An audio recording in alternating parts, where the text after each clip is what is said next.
O estilo exaustivo é a técnica redacional científica e didática de levar até as últimas consequências dedutivas o processo analítico do texto, especificando em tópicos separados ao modo do emprego do micrótomo pensênico, que é o último átomo ideativo, buscando executar a picotagem máxima do assunto através de numerologia.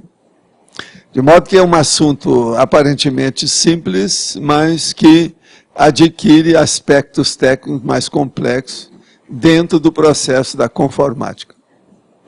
Agora, o critério estilístico, o apostilamento técnico, o estilo cosmoético, a autocoerência estilística, os rastros da Proex, as pegadas da Mega Gescom, as pesquisas exaustivas, o enfrentamento do emprego dos vocábulos sesquipedais, o estilo científico exaustivo da numerologia horizontal e vertical, o manual de redação da conscienciologia, a redaciologia, a lexicomática, a bibliomática, a onomática, a hermenêutica conscienciológica e a conscienciografia, ou seja, os processos da conscienciologia quando são grafados. Tem uma série de logias aí, nós falamos depois características, tem 12 características do estilo exaustivo, com detalhes aqui na página 24. Logo, existe outro também, que são as 14 categorias do artefatos do saber, que são suportes estilísticos. Tem 12, 14 aí no caso, na página 25. E depois nós temos aí, o estilo exaustivo é ideal no desempenho das tarefas de esclarecimento, ao demarcar exatamente o fôlego cognitivo do redator, no momento, quanto à evolução consciencial. Você é superficial ou profundo nas pesquisas evolutivas e consequentes comunicações. Você tem estilo exaustivo ou estilo superficial? Eu quero dizer que esse verbete tem várias revisões aqui que passaram para a pedagogia na tributologia, depois escolhido tem sem o S na checagem, depois tem determinada linha nas linhas, e no temperamento é temperamentologia também, está faltando. Alguma coisa disso já foi visto no original, mas eu vou ver mais. Agora, hoje, esse aqui é o número 975 dos verbetes, tem 5 páginas, 35 logias e tem 6 máximos. Agora, nós temos aqui já algumas perguntas que nós vamos procurar responder. Poderia explicar a técnica da magnitude da cosmovisão ideativa e o trinômio clareza, objetividade e realismo? O problema é o seguinte, é o que está aí falando mesmo. Técnica da magnitude da cosmovisão ideativa. Quando a pessoa, por exemplo, em vez dela estar usando o varejismo para fazer abordagem, ela vai usar um atacadismo. Em vez dela ter uma monovisão, ela vai usar a cosmovisão. Em vez dela pensar pequeno, ela começa a pensar grande. Enfim, há uma expansão no processo da abordagem. Então, a pessoa vai ver a magnitude da cosmovisão. Quer dizer, qual é aquela panorâmica daquilo que ela está estudando, dentro do ponto de vista ideológico, ideativo, do construto, do neoconstruto, da neoverpon, da ideia nova que ela está trabalhando. De modo que é pensar grande perante aquilo que aparentemente está tão pequeno. Agora, o trinômio clareza, objetividade e realismo. Clareza todo mundo sabe o que é. É uma coisa para clarificar, ficar mais explícito. Agora, objetividade, uma coisa mais concreta, que a pessoa pode entender. E o realismo, não fugir nunca para o lado da inventividade, da imaginação, da imagística, da fantasia, do devaneio, mas ficar com o realismo nas abordagens da situação. Então, o estilo exaustivo, ele tem que estudar tudo isso aqui para a pessoa chegar numa história dessa. A exaustividade, por exemplo, ela exige clareza, ela exige objetividade e ela exige realismo. Senão, essa exaustividade, ela pode ter um número muito grande de vertentes ou de fatores, mas isso fica apenas na quantidade. Do ponto de vista da qualificação, não vai ter força nenhuma. Qualquer trabalho, qualquer técnica, ou qualquer apresentação ou demonstração técnica. De modo que clareza, objetividade, realismo, esse trinômio é típico do estilo exaustivo. Está entendendo? Agora, Até onde estudei a Conscienciologia, percebi uma clara orientação da prática diária de sexo como uma dupla evolutiva. Minha pergunta é, não haveria um desperdício da energia Kundalini? Olha, essa é a pergunta que eles faziam para mim no início do curso da sexomática. Qual a sua opinião sobre aqueles verdadeiros yogis que sublimaram a energia sexual através da subida da Kundalini para o chakra superior? É uma besteirada, ó, desse tamanho. E agora eu vou explicar. Eu expliquei isso 40 anos. E durante mais de 15 anos eu dei o curso de sexologia. Existe um monte de mulher que acha que não pode ter muita relação sexual, porque senão alarga a vagina e ela perde toda a emocionalidade, sensitividade vaginal. Isso é tolice enorme. Existe um outro fator dentro do processo da ciência e dentro da somática, o estudo da biologia humana, que é o seguinte: o órgão, ele se mantém ativo pelo funcionamento. Todo mundo sabe disso. O que é que os médicos hoje recomendam? Você não deve ter uma vida sedentária. Sua vida não pode estar na inatividade. Você precisa de andar e se mexer todo dia. Por que é isso? Quanto mais o corpo funciona, melhor. Uma pessoa está com hipertensão. Se ela está mais ou menos boa e ela anda um pouco, logo desce 1, 2, 3 pontos no máximo da hipertensão dela. Qualquer um pode fazer isso. Você está aí, por exemplo, está com a hipertensão aí de 13/8, que seja. Você vai andar na esteira que vai passar para 12/8. 30 minutos na esteira. Pode fazer o cálculo. Vocês vão ver como é que é. A atividade, então, conclusão dessa história. A atividade é que mantém a funcionalidade ou a fisiologia do órgão. Vamos entender isso, que isso é da biologia humana. Essa besteirada do orientalismo está cheia dessa bobagem. O que é a Kundalini que eles chamam? A Kundalini nada mais é do que um processo de assédio para eles. A hora que há a explosão da Kundalini. Quem achar que eu estou falando besteira, olha a autobiografia do Krishnamurti, que ele fala do processo dele lá. Qualquer um que entende de assédio vai ver que aquilo é o assédio. E ele não entendia nada de assédio, porque ele era indiano, não estudou muito. E outra coisa, era só um filósofo, um professor filósofo, que ninguém nem chegava perto dele. Era difícil pôr até a mão nele, porque era dos intocáveis, daquele negócio todo que tem, que vocês sabem, no orientalismo tem muito disso. De modo que esse negócio de sublimar a energia sexual não é por aí não. Você quer sublimar, olha bem a técnica do holorgasmo, e vê se aguenta. Esses nossos amigos não faziam holorgasmo. Se eles fizessem o holorgasmo, eles teriam que sair do corpo. Saindo do corpo, eles iam encontrar a conscienciologia, a cosmoética. Eles iam deixar toda a besteirada do processo de seita, do problema da dogmática, o problema da ritualística, exigindo tudo de todo mundo. Então, lembre-se, o orientalismo não estuda assédio. Por isso eles não entendem nada do processo de pré-Kundalini. Por exemplo, a palavra pré-Kundalini, quem usa isso sou eu. Isso nem existia. Nem a medicina chinesa não usa muito isso. Eles usam, os meridianos, a coisa toda. Mas, por exemplo, eles não dão valor para isso do jeito que é que eu dou. No entanto, eles usam os martelinhos para fazer a excitação da mulher, que vai ter o contato lá com o chefão dela naquela noite.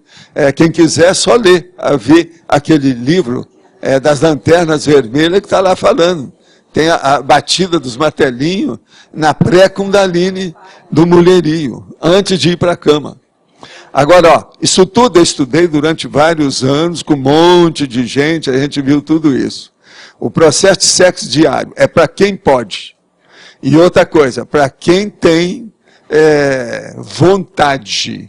Sexo, antes de mais nada, é um processo de adrenalina e vontade. Se a sua vontade é grande, você comanda a adrenalina, o seu sexo funciona. O homem precisa de muito mais vontade que a mulher. A mulher é só chegar, ela abre as pernas que o sexo funciona. O homem não é assim. Ele tem que trabalhar muito mais, é muito mais sério, e a gente vê aí as consequências.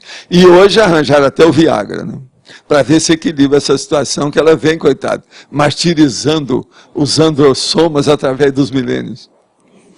Como equilibrar o estilo exaustivo com o aspecto tempo, para não se extrapolar o cronograma? Depende o que é esse negócio que a pessoa tem de cronograma.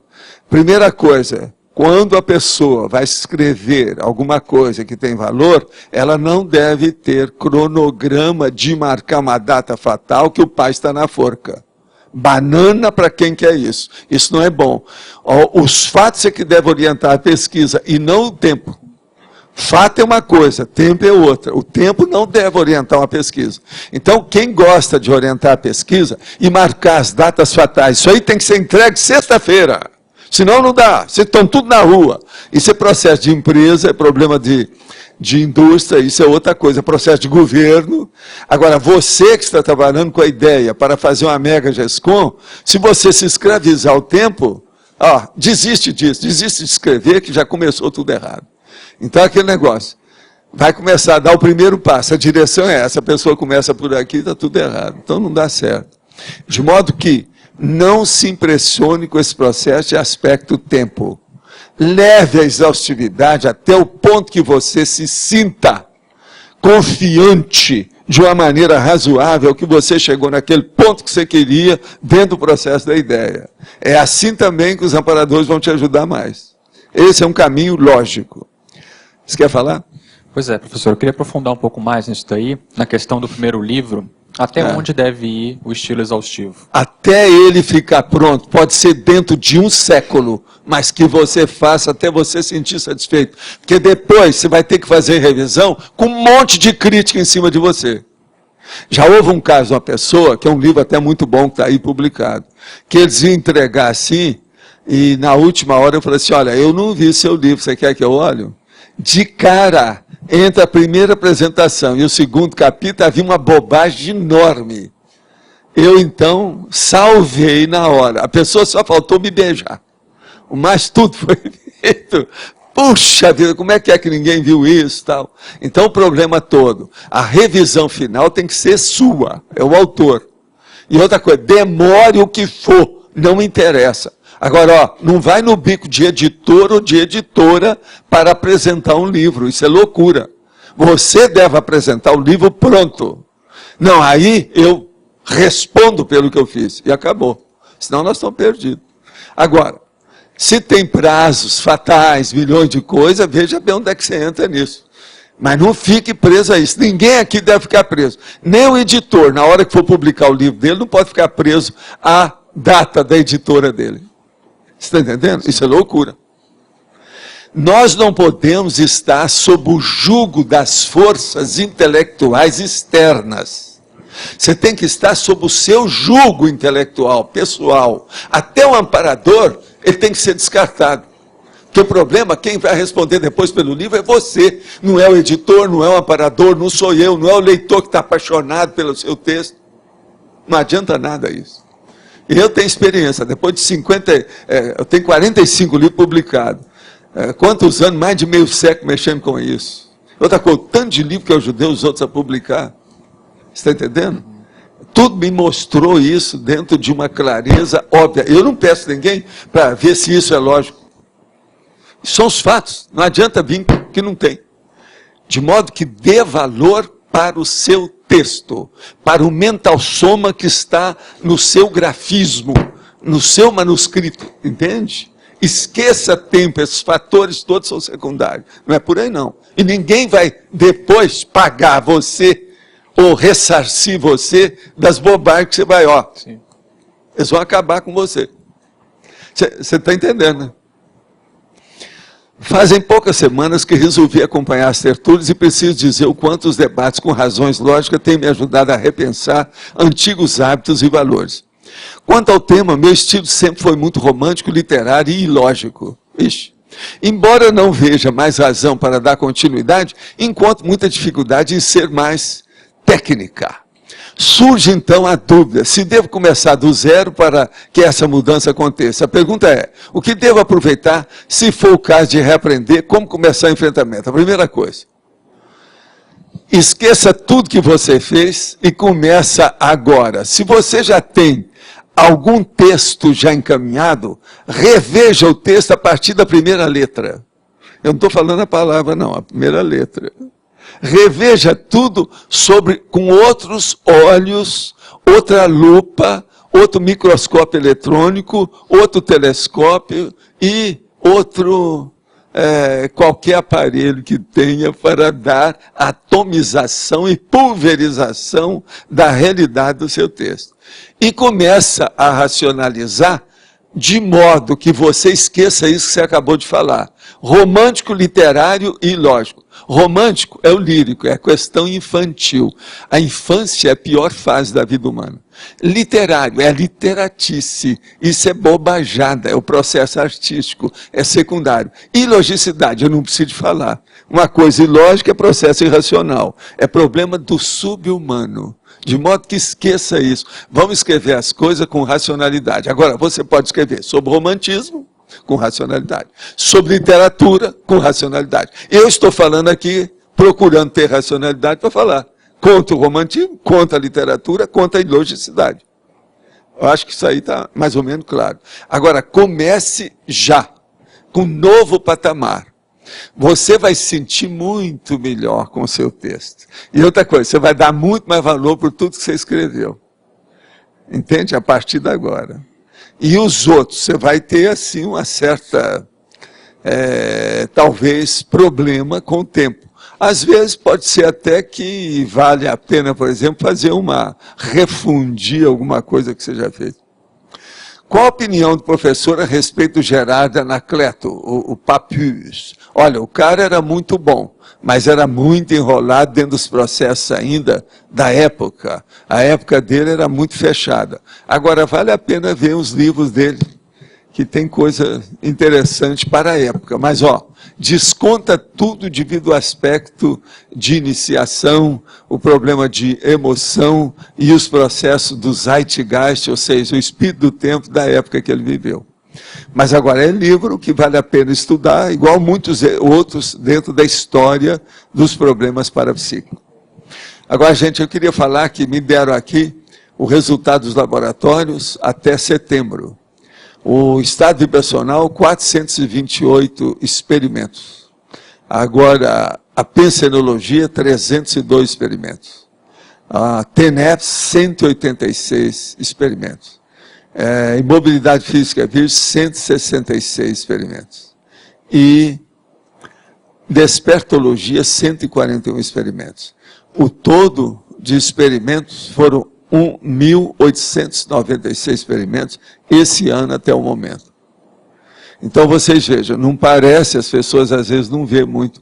Elas pensam que esses nossos laboratórios do CAEC não funcionam. Se são 1.900, você divide quantos dias nós temos até hoje, nós estamos com 10 vezes 30, são 3. 3 para 18, quer dizer então que nós temos 60, quer dizer, for 2 por dia. Se a gente for ver, tem 2 laboratórios todo dia funcionando. Tá certo? Contra fato está aqui, é só fazer o cálculo. É mais ou menos isso, eu estou falando assim por cima. Mas é isso. Então o negócio é mais sério do que a gente pensa em matéria de laboratório. Agora, quem é que é do laboratório? Tem alguém que ficou aqui dentro? Não. Eu queria pedir uma coisa para você. Aqui. Arranja uma ordem. Eu não gosto de ver uma coisa igual essa que eu tenho visto. Todos os meses vocês estão mostrando isso aqui. Qual é o critério que tem nessa enumeração desse laboratório? Não tem jeito de eu saber o quê. É a data do laboratório, quando ele foi criado, o que foi? Isso aí é deste ano. Hein? Não, eu estou falando, por que é o estado vibracional primeiro, depois sinalética, depois proex, depois TENEP? Não tem nada aqui. É a ordem dos laboratórios. Não tem critério nenhum nessa ordem lógica. É a ordem dos laboratórios. O número 1 é estado vibracional. Isso aqui é a parte geográfica? Exatamente. Então seria bom colocar aqui, em ordem geográfica. Tá bom. Que isso aqui não tem nada. Está muito claro. E outra coisa, seria bom numerar. Numera também, que isso aqui está muito solto. Uma pessoa de fora não vai entender nada disso aqui. Ela até diz isso depois que vê. Isso já aconteceu com gente que veio me falar. Tá bom. Então seria bom numerar e colocar na ordem geográfica ou da geopolítica. A numeração dos laboratórios, né? Isso aí. Vê isso que vai ajudar muito aí. Então, uma beleza aí o negócio. Tá. Agora, Jornal da Invex, eu acabei de receber, ano 14, número 19. Aqui está falando, formação do invexólogo, é o lançamento do novo curso da grade curricular institucional. A primeira turma é de 20 a 24 de janeiro de 2009. Eles já estão começando a falar, porque a meninada começa cedo, senão está danado. Depois tem a formação do invexólogo, objetivo do curso. Tem exatamente 15 aulas aqui com os detalhes. Agora depois, lançamento do campus de invexologia. Tem um monte de foto. Agora, a maior foto que eu já vi de gente da conscienciologia está aqui. Essa foto de baixo. Ó. É a maior. Essa ganhou dos chineses aí, que eles mandam lá da China para nós. Agora aqui ó, tem mais fotos. Tem fotos de tudo quanto é jeito do campo. Deram um banho de loja. E aqui tem o serenário do campus, que está uma poltrona gradeada lá dentro. Olha só. Lá no serenário, lá da Aracê, ô Isabel, é isso? Tem nada que ver, né? Isso aqui eles estão criando aí, a última moda. Né? Está parecendo essa estrutura do projectário, né? Está parecendo o projectário, mas aqui está falando serenário no campo de invexologia, o primeiro em Foz do Iguaçu. Agende já o seu experimento. Tá certo? Vamos ver isso. Tem gente que aqui, a hora que chegar para falar comigo, vou examinar e falar assim, ó, você vai lá no serenário primeiro, depois você aparece. Todo mundo começar a tremer muito na minha frente, ou começa a chorar, ou eu tenho que dar o lenço de papel, fala assim, ó, primeiro você vai ao serenário, depois você vem aqui para conversar. Senão não dá, né? Para me ajudar. Então, esse serenário aí vai me ajudar muito, sabe, Isabel? Que é vizinho, né? Ali, a pessoa escorrega, chega lá. Se ela for pelo rio, ela chega lá. Então vai ser fácil. Você quer falar? Ainda sobre o estilo exaustivo, professor, eu queria saber, no teu caso, qual o ponto que você considera que está razoável? Quais são os critérios que você utiliza?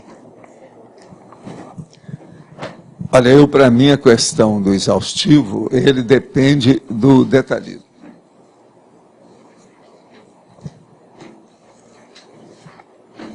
Detalhismo? Detalhismo. Olha o detalhe. E eu estive falando aqui para vocês ontem mesmo sobre esse assunto dos detalhes no verbete. Hein?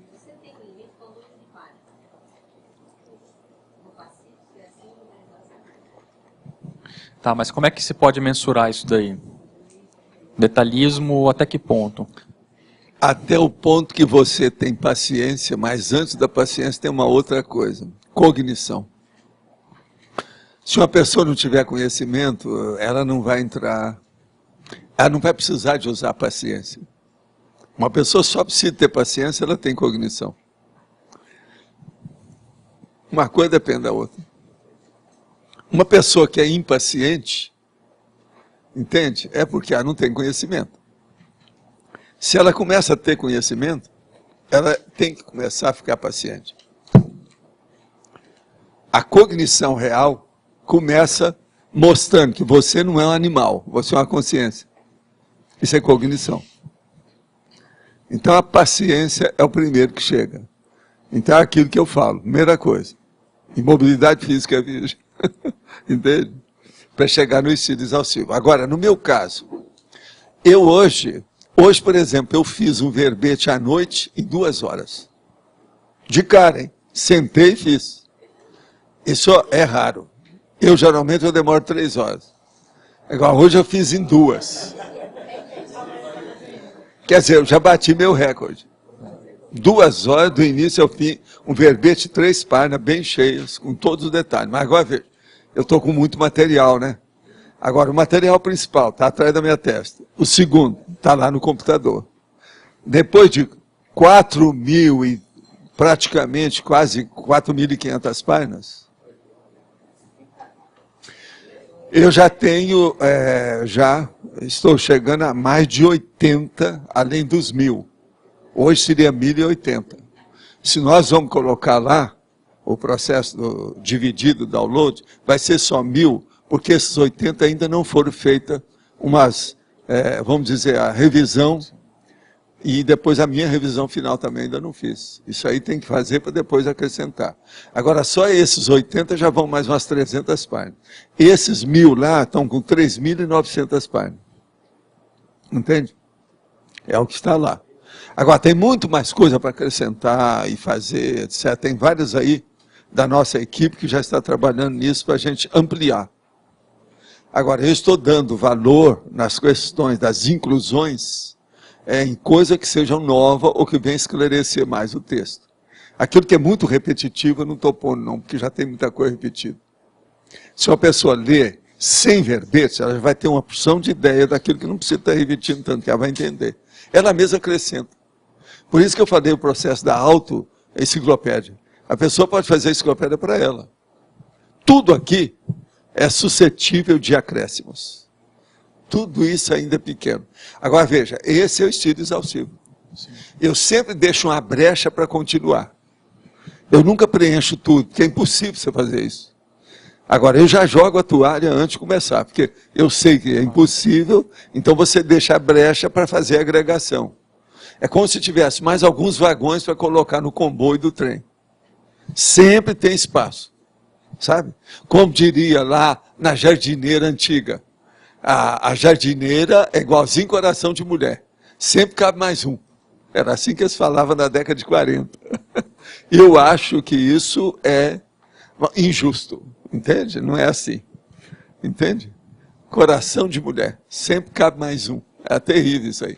Agora, na questão aqui é a mesma coisa. Mais ou menos é isso. Sempre se pode acrescentar. Fala. Senhor Waldo, considerando o atual momento aqui da CCI, esse aprofundamento que já houve aqui das pessoas, dos conceitos e tudo, como é que o senhor vê assim, a postura assim, dos editores, no caso lá da Consciência, do Journal, da Editares e tudo, com relação aos textos e essa condição do estilo exaustivo? Eu pergunto posição no seguinte sentido. Por exemplo, às vezes você pega um autor que escreveu, e às vezes você conhece a pessoa e você sabe que ela poderia ter sido mais exaustiva naquilo lá, até pelo que você já conhece. Eu te dou aquela técnica, eu já usava isso no Rio. Nunca você me colocar como padrão. Eu não sou. Uhum, claro. Eu sou o extremo. Agora, nunca você colocar no início fraco. Coloque no meio. Não exige que a pessoa tenha a exaustividade que eu uso, mas também que ela não fique na mediocridade vigente ou em vigor que está por aí, é medíocre. Entende como é que é? Olhe no meio. Se a pessoa está muito fraca, é bom pedir, porque você vai ajudá-la. Ela, na hora, não vai entender você. Depois que publicar o livro, ou passar alguns anos, ela vai entender você. Ela vai te agradecer. O editor, ele cresce quando ele dá orientações seguras para os autores, principalmente para os atores novatos. O Zé Olímpio fazia isso. Eu conheci muito um dos filhos dele, entendeu? Eu tive contato, que era uma pessoa que frequentava até os nossos trabalhos lá em Uberaba. Entende? Você viu lá o negócio dele? Pois é. Agora, então, vale a pena seguir a orientação. Ele era fora de série, ele ajudou muita gente. Agora, é muito editor que já fez isso, mesmo nos Estados Unidos. Tem muita gente assim. Agora, uma outra pergunta, meu senhor. Com relação ao seu estilo, você considera assim que dentro dos livros da Conscienciologia que o senhor publicou, existe uma evolução no estilo ou aquilo foi proposital de acordo com o contexto? Não, dentro tudo do proposital. Negócio? Eu já poderia escrever isso quando eu tinha 16 anos, que mandava meus artigos até para Portugal. Entendeu? Artigo, não era psicografia, não. Tem artigo meu publicado, Valdo Vieira, tudo. Agora, eu escrevia de vez em quando só para mostrar o processo, por causa do meu processo de psicografia. Então, por exemplo, uma vez eles me falaram para eu escrever no estilo de português. Eu falei assim, eu vou escrever. E mandei. Eles publicaram na revista de Portugal. Está lá. Logo de início está lá o artigo. Escrevi igualzinho eles. Para mostrar como é que era a inspiração e o que era. Então, aí os caras falaram assim, você então, em vez de ser só poeta, em vez de ser prosador, em vez de ser psicógrafo, você também faz o que você quer com isso. Você até um certo ponto, sim. Eu acho que eu dou conta, se eu tiver que fazer. Agora, por isso é que eu ganhava as teses da mocidade, aquele negócio todo. Eu ganhava, onde eu entrava, eu ganhava as teses todas. Entendeu como é que é? Depois eu virei ao concurso. Eles não permitiram que eu participasse. Mas ali eu tinha psicografia no meio. O caso é o seguinte, na mocidade lá, era a concentração das mocidades espíritas do Brasil Central, de todos os estados centrais do Brasil, e do estado de São Paulo, que entrava nisso. Agora, aquilo iam 400 jovens na época do carnaval para uma determinada cidade do interior. Todo mundo se reunia lá durante 3, 4 dias. Tinha o povo que recebia, era muito bem organizado. Eu era da diretoria disso aí durante muitos anos. Mas tinha lá um negócio feito por toda a turma de cabelo branco, que lá era só jovens. Tudo, a boa parte adolescente, tudo isso. Mas eram os de cabelo branco. Então eles determinaram que em toda concentração teria que haver uma defesa de tese de 4 temas. 4. E eles então davam as 4 teses que tinham que ser defendidas. E aquilo ganhava prêmio. Agora, tinha que mandar tudo com pseudônimo, que ninguém podia saber quem era. Agora, tinha as coordenadas, tantas páginas, datilografada, assim, assim, assim, de que modo que era. Agora, o que eu fazia? Desde que começou o negócio, eu comecei a participar. O primeiro que houve, eu ganhei as 4 teses. Ninguém sabia que era eu? Você está entendendo? Era tudo pseudônimo. Na segunda, eu ganhei as 4 teses. Na terceira, os velhos chegaram para mim, você agora não participa mais, você é ó concurso, você não entra nada. Você agora vai entrar para julgar as teses. Você está entendendo? Então, eu, como já era da secretaria, professor de coisa, entrei nessa. E fiquei lá chupando o dedo. Agora, minhas teses, eles viram que tinha alguma coisa, tinha algumas delas que foram reproduzidas milhões de vezes. Você está entendendo? E eram teses, assim, 3, 4, 5, 6 páginas cada uma, sobre determinada coisa da época, que era muito importante, coisas práticas, de aplicação imediata. Agora, eu tinha muita inspiração, no caso, tipo psicografado. Então, estava bem dentro do espírito da coisa, o zeitgeist para eles. Por isso que eles aprovavam tudo. Agora, o que é bacana é que o negócio era tudo no escuro. Entende? Agora, 2 vezes foi demais, né? Aquilo saturou, não deu, né? Não dá mais, então... E as 4 eu ganhava. Agora, eu não era besta. Eu mandava com um pseudônimo diferente, cada uma delas. Eu já tinha experiência disso por causa do desenho, história em quadrinho, que eu ganhava os concursos, né? Todo concurso que eu mandava, eu ganhava. E era 100 pratas naquela ocasião, era muito dinheiro. 100 mil reais, entende como é que é? Era muito dinheiro para mim, uma nota. É a loucura, para você poder comprar livro, assinar a revista, era o jeito. Então, o que eu vejo é isso. Agora, examina bem, não siga se alguém quiser seguir o meu estilo, tudo bem. Mas não siga, não exija nada disso. Mas agora exija que a pessoa tenha lógica, racionalidade e tudo mais. Uma coisa boa é escutar o que o Antônio Pitaguari vê, porque ele é muito bom em revisão. E ele dá uma boa orientação sobre o processo de livro para todo mundo aí. Ele já tem um gabarito, tem know-how dessa história, com poucos aqui. Vale a pena. Só complementando, professor Walter. Isso me faz entender, então, por exemplo, que lá o senhor, quando escreveu o Manual da Dupla Evolutiva, aquilo ali foi, aquele estilo usado ali foi por um processo didático dentro do momento tudo meio didático. Foi dentro da... Tudo meio didático. A própria enciclopédia, que é uma coisa mais definitiva dentro daquilo que eu escrevo, também é didática, está em ascensão. Eu comecei com 28 sessões, hoje tem 70, presta atenção. Porque se eu começar, gente, presta atenção, se eu começasse com isso aqui, trouxesse isso aqui, o primeiro, todo mundo ia ficar assustado. Eles iam falar, não, lá só deve ir uma elite. Eu já estava saturado desse negócio de elite. Não, lá só vai uma elite. Era isso que eles iam falar, ninguém ia aparecer aqui. Então eu comecei bem por baixo, devagar e sempre, para não assustar os passarinhos todos. E eu estava certo. Agora, hoje não. Você se prepara porque eu vou meter a marreta do seu mental soma. Estamos aí para isso. Vocês se defendam, que eu venho quente. Tá certo? Eu estou fervendo. Não é isso? Agora aqui.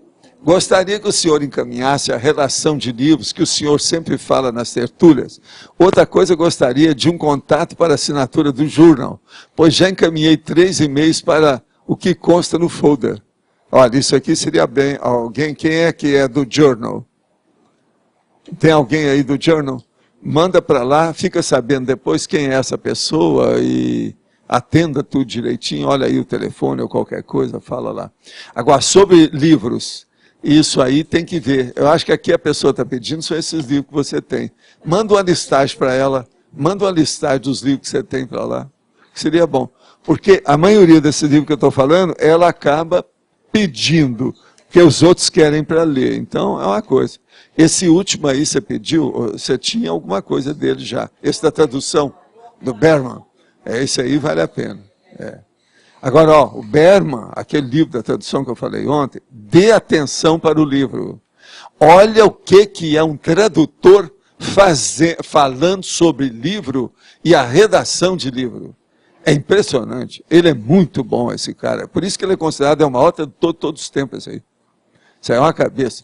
Mas agora tem uma listagem dele lá, que ele examina o processo de ideia, que é mental soma puro. E ele usa todas as palavras certinhas, em tudo que ele vê. Tem lá mais ou menos 13 itens no meio do texto do livro. Vale a pena ver isso, muito sério. Fico feliz por ter feito todos rirem da minha pergunta sobre imobilidade física virgem da tertúlia passada.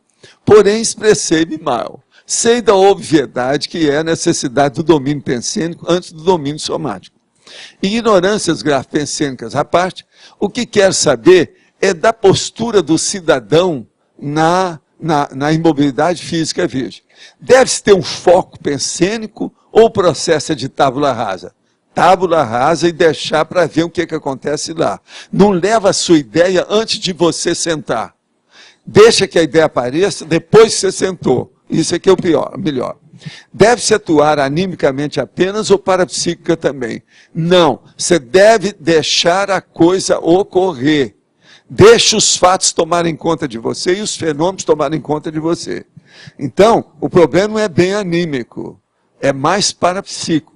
Se você não conseguir isso logo no início, você vai conseguir depois, com o tempo. Faça a imobilidade mais de uma vez. Pode-se tentar a projetabilidade lúcida, a autoscopia interna, ou devemos ficar quietos mesmo na total passividade alerta. Enquanto você não dominar a imobilidade física viva, não pense em nada. Deixa a coisa acontecer com você. Depois é que você pensa nos fenômenos e tudo mais. Por enquanto, não. Eu acho que eu respondi as 3 perguntas que eu estou falando, com calma.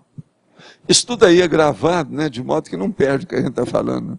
Eu, às vezes, parece que eu falo as coisas muito depressa aqui. Mas se eu também não falar, eu não atendo. Já teve dia com 27 perguntas. Como é que fica? Fora as daqui, né? Estou falando as de fora só. Poderia falar sobre a relação entre o estilo exaustivo de escrita e o aumento da lucidez parapsíquica? Faço o curso de formação de autores e tenho muito interesse no assunto porque sou muito disperso e com dificuldade de atenção. Isso me prejudica muito para a compreensão dos fenômenos parapsíquicos e projetivos que eventualmente ocorrem, até mesmo na hora que escrevo ou estudo. O problema todo é o seguinte, a primeira coisa de lucidez é você juntar tudo aquilo que seja de ajuda para a personalidade. Por exemplo, de ajuda para a personalidade. Por exemplo, eu já disse aqui, vou repetir. Se eu esqueci algum item, vocês me lembram, mas veja bem. Eu acho que eu vou falar pelo menos uns 4 que são os mais importantes. O computador é a extensão da sua memória. O carro é a extensão das suas pernas. A técnica é a extensão dos seus braços. Que mais que ainda tem? O parapsiquismo é a extensão da sua cognição. A projeciologia é a extensão da sua comunicação interconsciencial. Eu acho que eu falei 5, né? Faltou algum que eu sempre falo? Acho que são esses 5. Então, vamos entender. As extensões, só aí que eu falei, são 5. Essas extensões você não pode deixar de lado. Tem que usar dentro daquilo que você tem. Então, por exemplo, se você quer manter a lucidez, a primeira coisa, anote tudo, imprima tudo, use o laptop, use o desktop, use todas as técnicas de informática e comunicação que você tenha.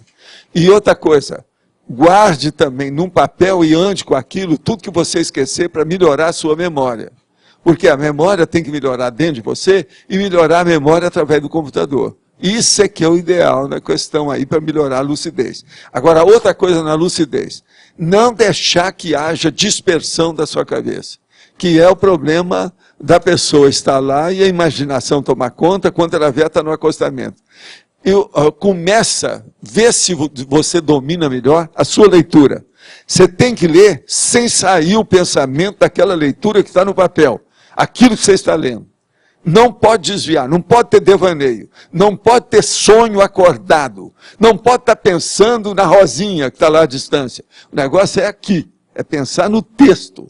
Então começa pela leitura, para acabar com o devaneio. Agora veja, quando você dominar isso, você deixa depois ficar com tábula rasa totalmente para que o amparador encontre jeito de comunicar o paracérebro dele com o seu paracérebro, porque senão você vai bloquear tudo, aí não vai ter mais comunicação com o amparador. Mas no início, a pessoa precisa fazer isso porque ela não está tendo inspiração ou comunicação com o amparador. Ela está tendo com a imaginação, com o devaneio, com a fantasia, com a infantilidade, enfim. Ela está indo para o acostamento, ela saiu do leito da estrada. Como fica o estilo exaustivo na pesquisa e escrita de livros sobre o estado mundial, do ponto de vista de que muito ainda está em construção e ainda muito será prospectivo para o futuro? Por enquanto, o melhor é a pessoa pegar tudo que ela encontrar na internet ou em qualquer outra fonte que fale sobre o para-direito, o universalismo e o processo da paradiplomacia. Alguma coisa que fale nisso, mesmo que seja aproximação simples. E ela começar a colecionar as fontes bibliográficas para o estudo do Estado Mundial. Agora, temas que precisam de entrar nisso. A politicologia, a sociologia, a antropologia, a futurologia. Mas futurologia não é um nome bom, porque isso aí já está prostituído. O nome é prospectiva. Use também prospectiva. Eu estou dando aí as dicas que eu acho melhor. Se eu fosse começar a estudar mais, seria isso. Agora, outro livro também que eu recomendaria é Homo Sapiens Urbanizados e Homo Sapiens Pacíficos. A exaustividade leva para a cosvisão e a cosvisão leva para a pacificação íntima e evolutiva? Olha, o ideal é acontecer isso mesmo. Veja bem, exaustividade vai para a cosvisão. Uma coisa que é a monovisão, se você amplia a perspectiva, a pesquisa, a investigação, a experimentação, você vai caminhar para uma visão maior. Essa visão maior panorâmica é a chamada cosvisão. Isso é exaustividade. Uma outra coisa, a cosvisão vai levar para uma pacificação íntima, porque você vai começar a raciocinar mais pelo o paracorpo do discernimento, que é o mental soma. Esse mental soma vai dominar o seu psicossoma, as suas emoções de bicho, o seu processo, por exemplo, instintivo, o problema vegetativo, o umbilico chakra, tudo isso vai ficar mais sossegado. E você não vai ficar subordinado ao subcérebro abdominal, igual a maioria que tem aí, que tem esses problemas. De modo que isso realmente, exaustividade, cosvisão, pacificação íntima, é uma coisa mais do que óbvia. Isso aí seria aquilo que eu chamo de crescendo, tá certo? Ele está usando crescendo, que até um certo ponto eu acho que eu usei. Eu não sei se os termos foram exatinhos esses, mas eu já usei um crescendo desses aí. Sabe de ver depois a turma que está estudando o crescendo para ver como é que é isso. Entende que é exaustividade, cosvisão, pacificação íntima. Não, aqui o meu eu acho que é exaustividade, cosvisão, não é pacificação, não. Eu acho que é autoconsciencialidade. Entende? É a holoconsciencialidade. Eu acho que é isso que eu coloquei lá. É mais ou menos esse. Mas esse já tem, eu já escrevi sobre isso. Mas quem é que quer falar? É você? Faz favor. Na página, se eu falar muito aqui, ó, se eu falar muito aqui, ô chefe, você corta a minha palavra, tá certo? Não, é que eu... sei lá, né? Quando... 25, o temperamento, eu queria que se analisasse quanto à criatividade do autor relacionado a esse temperamento aqui da página 25. A página 25.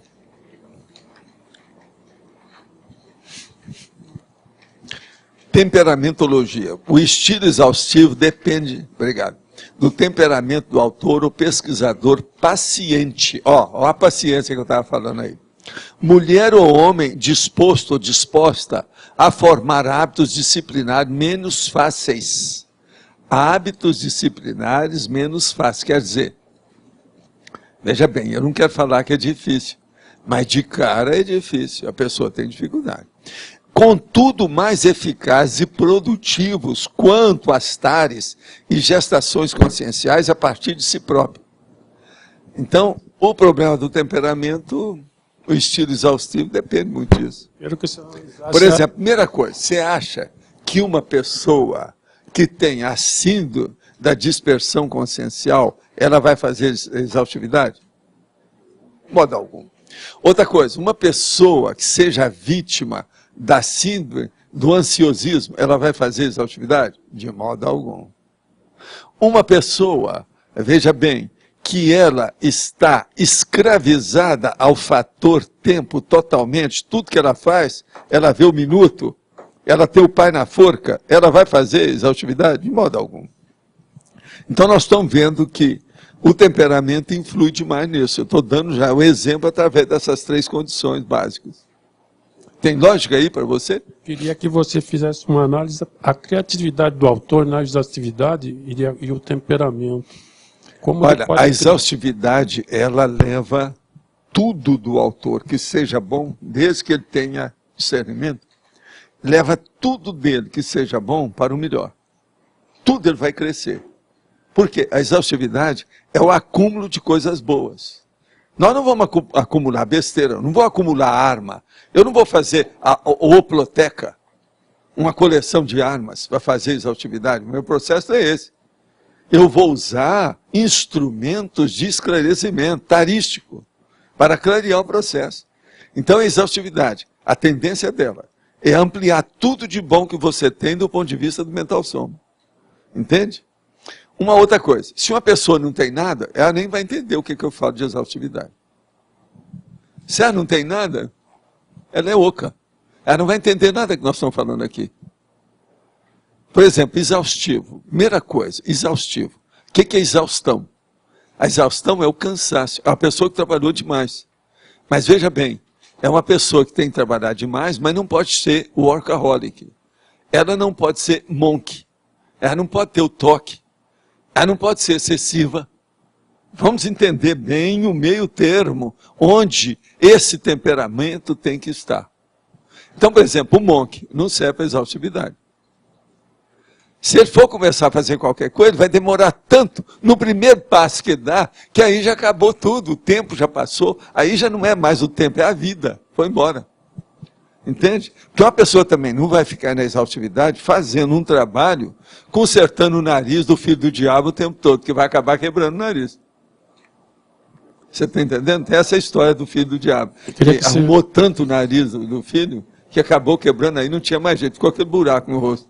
A criação do estilo próprio do autor, segundo por exemplo, seu temperamento. Sim. Ele também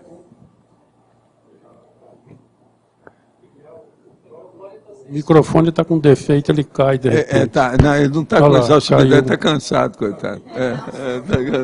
Está exausto. É o toque. Tem que dar um toque nele, ó. Aqui. Olha o toque. Mas fala aí, Arlindo, o que é? O temperamento para criar um estilo próprio.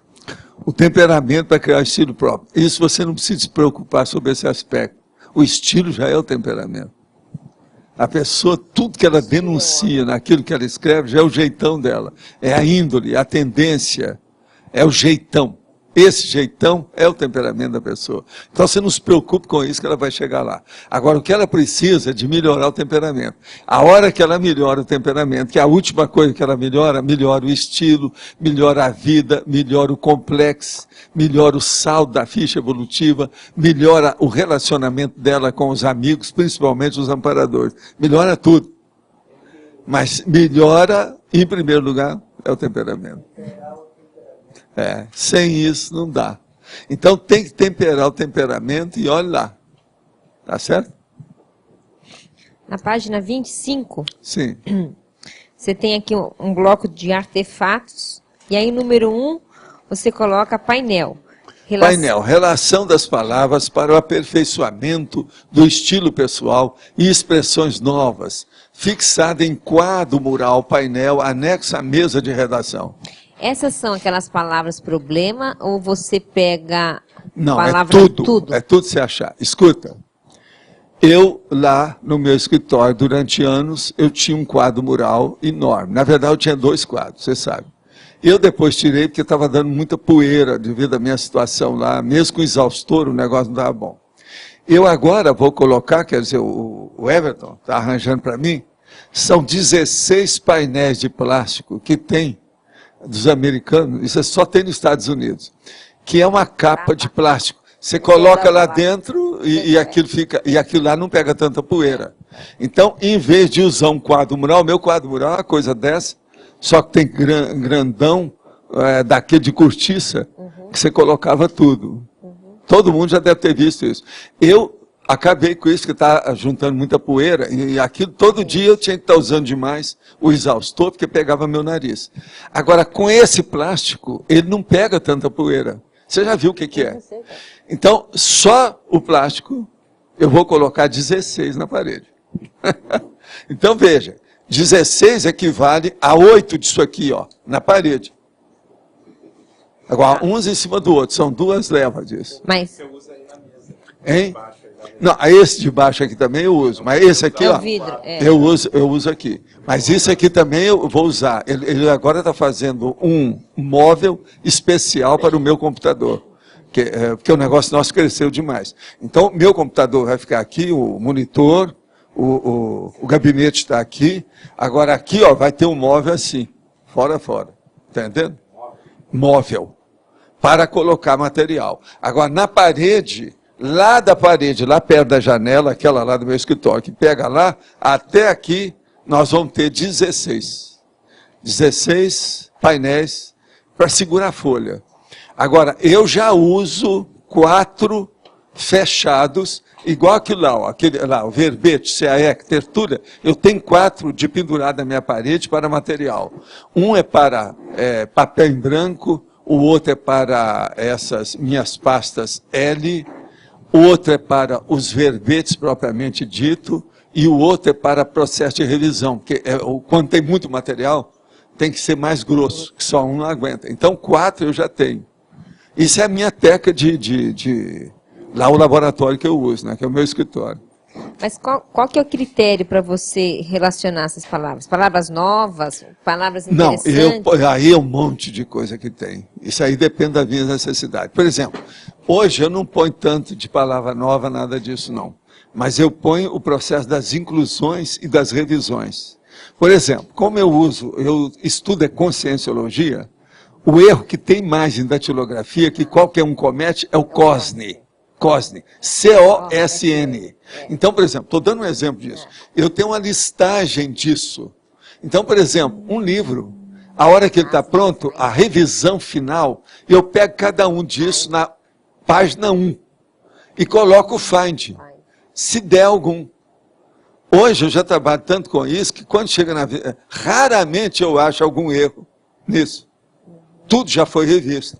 Agora o computador é uma beleza, porque ele limpa isso tudo. Agora veja, eu atualmente estou fazendo isso com 3.914 páginas. Tá certo? 4.000. Agora é mais ou menos 4.000. Eu estou chegando lá. É que nós vamos ver se reduzimos. Vamos diminuir os logotipos, e isso reduz um pouco as páginas. Mas não vai reduzir muita coisa, não. Entende? Vão ficar mais de 3.800. Isso aí a gente tem certeza. Não dá para tirar nem 100 páginas lá. E outra coisa, tem muito mais coisa para colocar lá dentro. Entendendo? Agora, ó.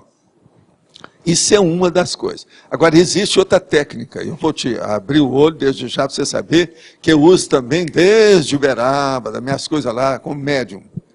É isso aqui, ó, dessa mesa. Você já viu que eu tenho umas coisas aqui debaixo, não tem? No meio, a minha mesa, eu tenho vidro. Agora, esse vidro foi colocado de tal maneira que eu posso colocar 8 papéis mais sérios debaixo. Ali, eu tenho orientação de tudo que eu preciso. certos macetes, certas fórmulas, coisa que eu tenho que olhar, aquilo que está pouco, aquilo que está muito, enfim, aquilo que é do dia, ou do mês, ou desse semestre. Tem tudo lá. Isso eu teria que ir lá no meu escritório para ver como é que é. Atualmente eu estou usando isso de uma maneira absurda. Por exemplo, esses processos do modo de fazer abordagem em determinadas coisas.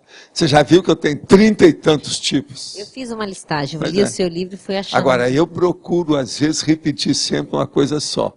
Uma das que eu uso mais é sob a ótica da... Isso é de propósito.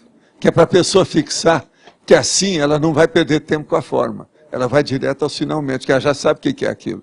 Se eu começar a fazer muita belezinha de forma, eu prejudico mais a pessoa para ela raciocinar mais rápido. Principalmente o veterano que está estudando muita coisa. Então, se eu repetir a fórmula, é melhor. Entendeu? Para o leitor. Para quem pesquisa. Agora, ó, tudo isso que eu falo de exaustividade, ninguém aqui tem uma ideia do que eu uso. É muito mais, tudo que você pensar, dobra. Que é o mínimo. Você já viu o que é, né? Todo mundo que chegar perto do meu material sabe disso. O Everton está trabalhando comigo quantos anos? Ele vê isso todo dia, e ele vê coisa nova dentro do processo. De vez em quando, não, isso aqui eu quero saber, como é que isso aqui eu ainda não entendi. Entende? Agora, eu também pergunto para ele muita coisa. Principalmente as especificações e comandos do computador, quando ele é secundário, que eu não mexo com isso, eu não posso perder tempo com isso. Às vezes eu deixo para ele. E outra coisa, eu não mexo de modo algum, porque senão eu posso interferir no trabalho que ele está fazendo. Tudo que seja trabalho de organização, de quadros, fórmulas, qualquer coisa nesse sentido, e macros, eu deixo para ele. Agora, eu já uso o meu tudo do jeito que é. Agora, outra coisa, todos eles, geralmente, quando vêm para trabalhar comigo, tem uma opção de ideia da informática.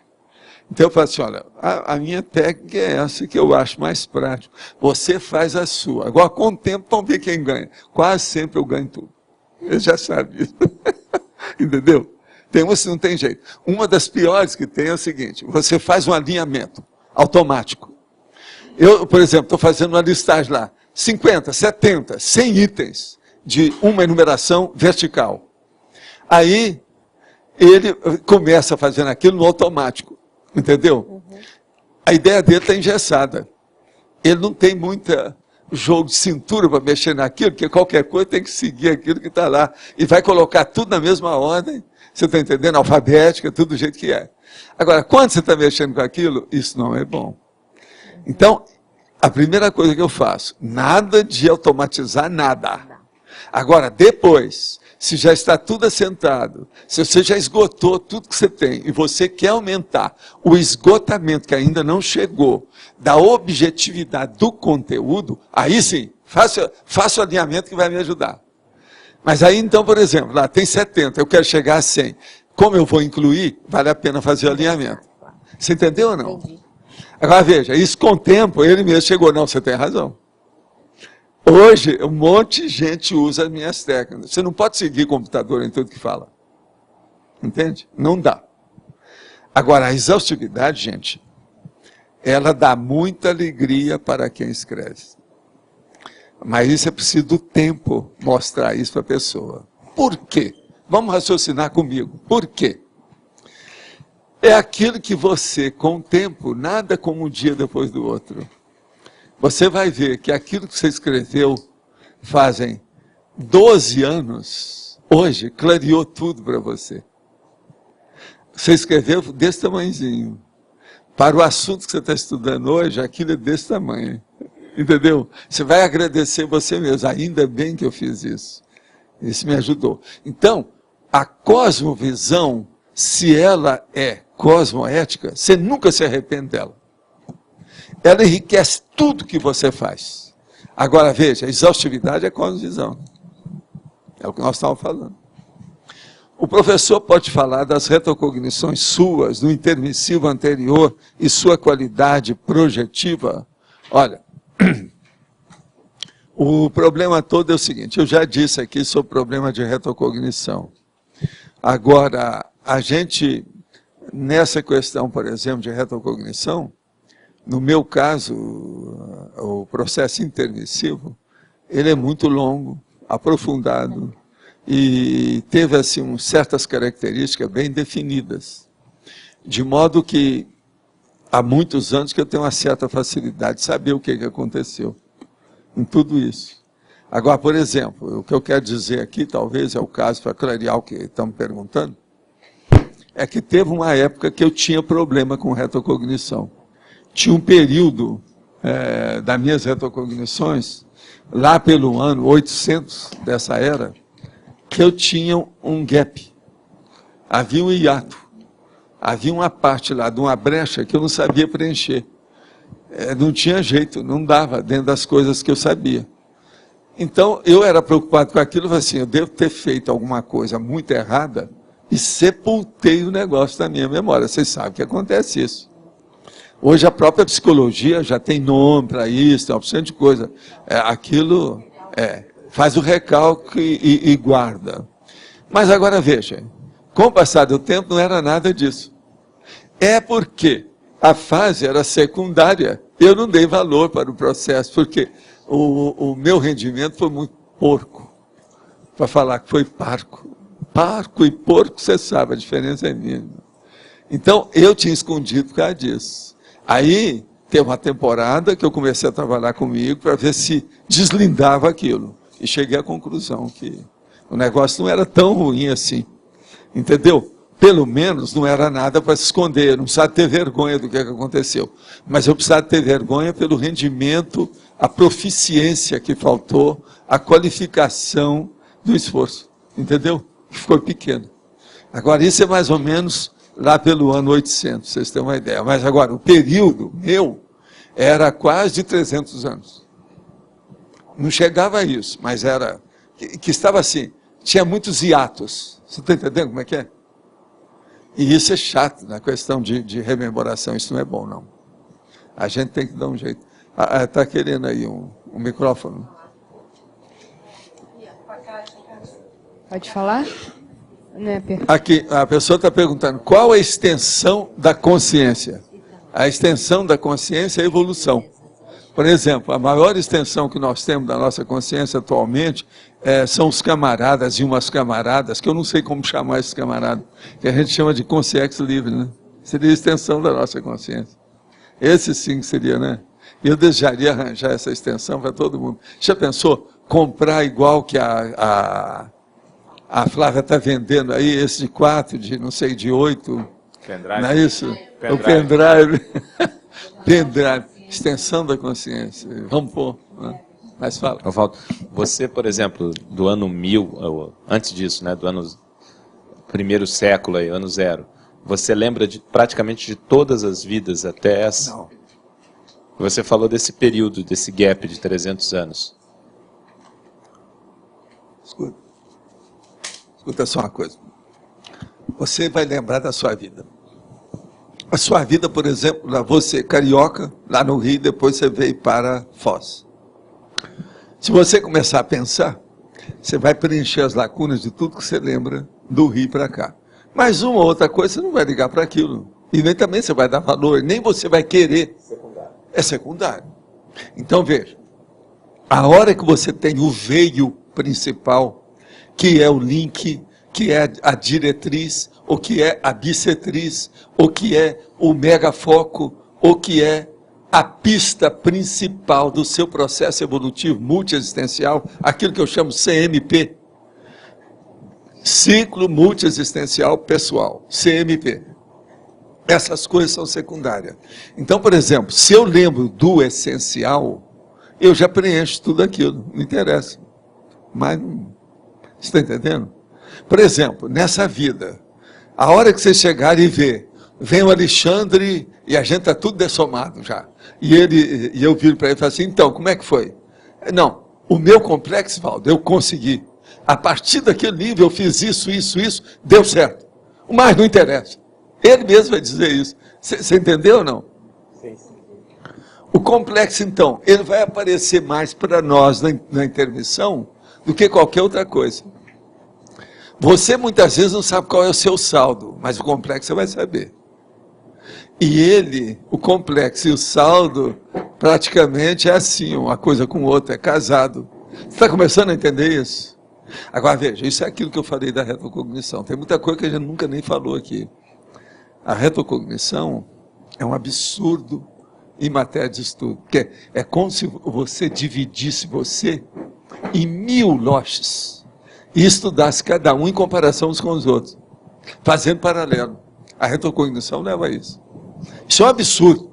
Então, por exemplo, isso tudo que nós fazemos, ó, você na Apex, ela aí na Comunicons e no processo na Cons e no problema da conscienciometria. A turma lá da OIC, lá, a turma lá do Serenário, no Serenário. Eu, nos meus estudos aí também, das minhas coisas todas. Isso é pequeno perante uma análise enorme, uma porção de coisa. Você tem várias vidas ao mesmo tempo. Entendeu? Isso é uma...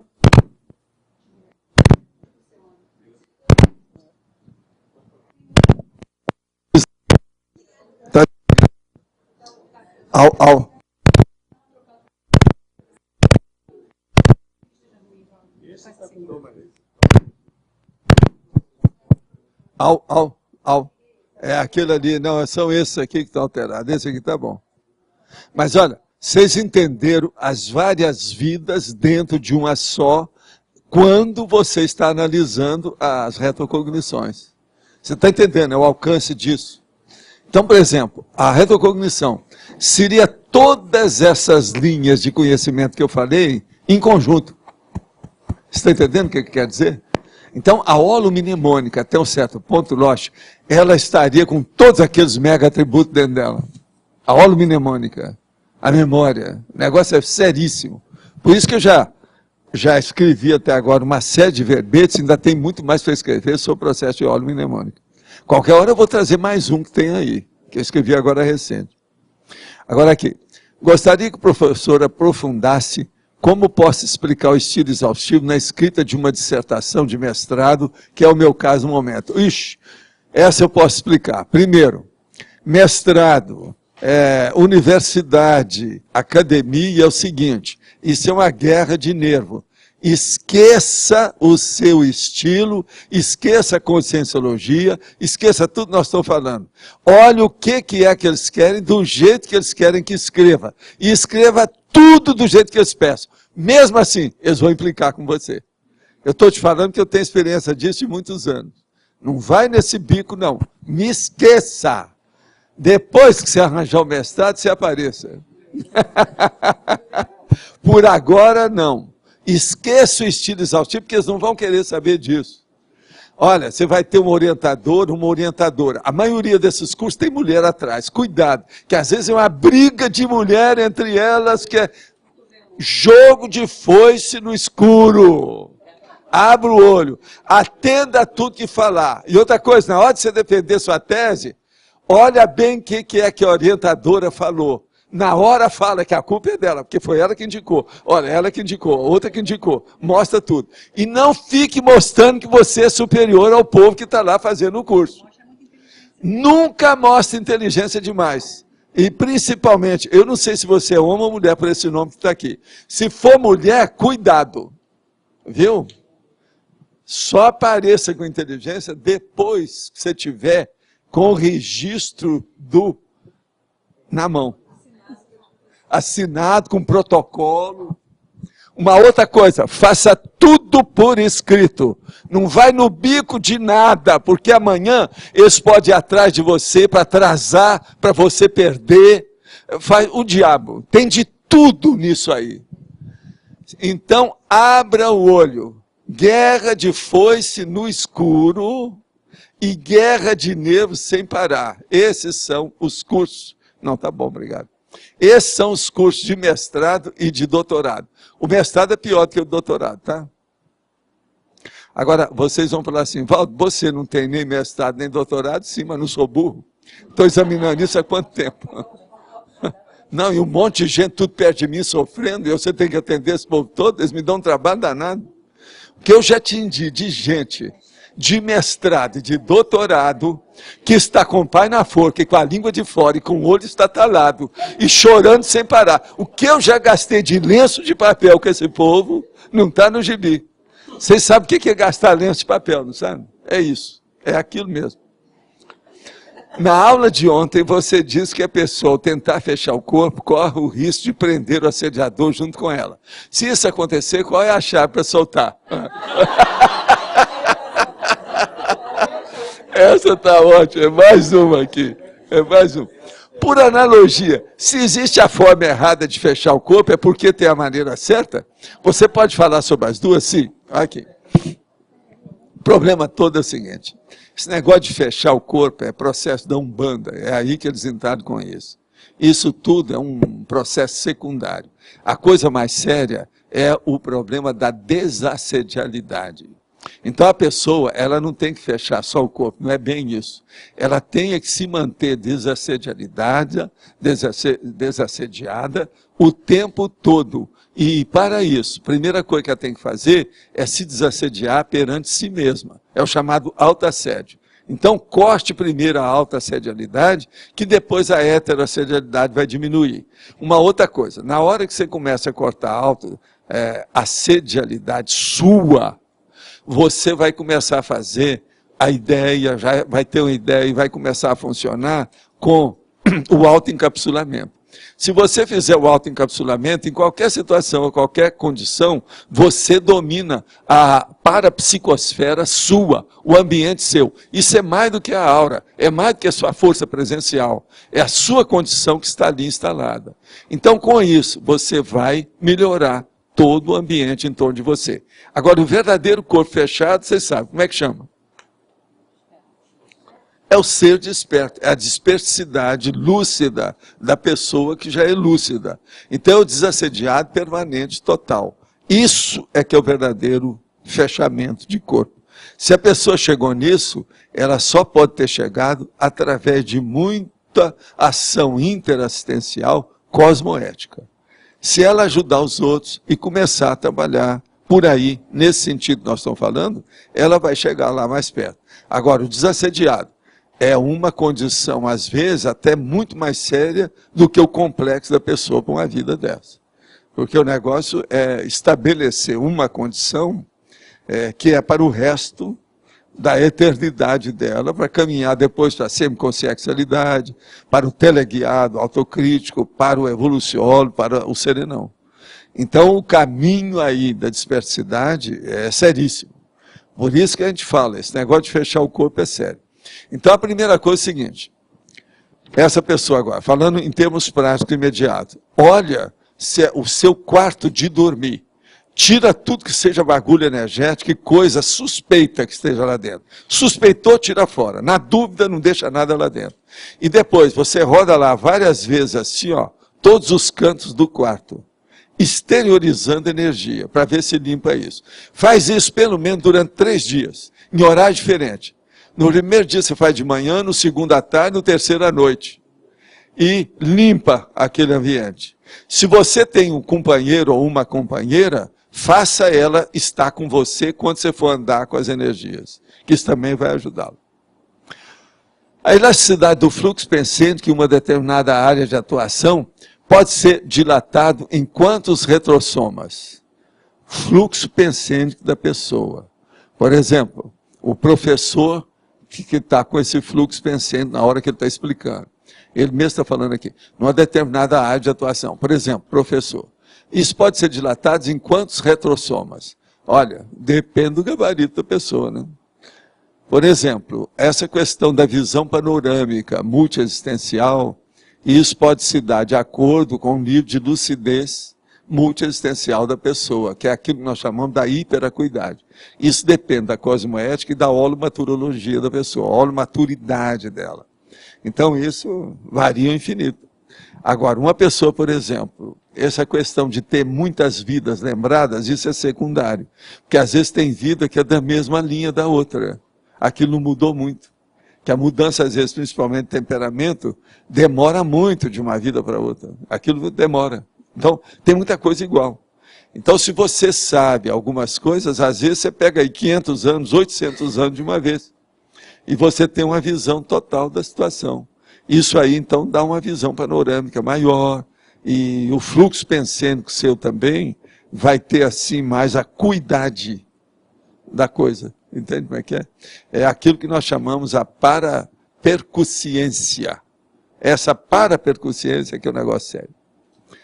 Sinto muitas vezes a energia mais densa sair do meu ouvido esquerdo, me parecendo ser ectoplasma.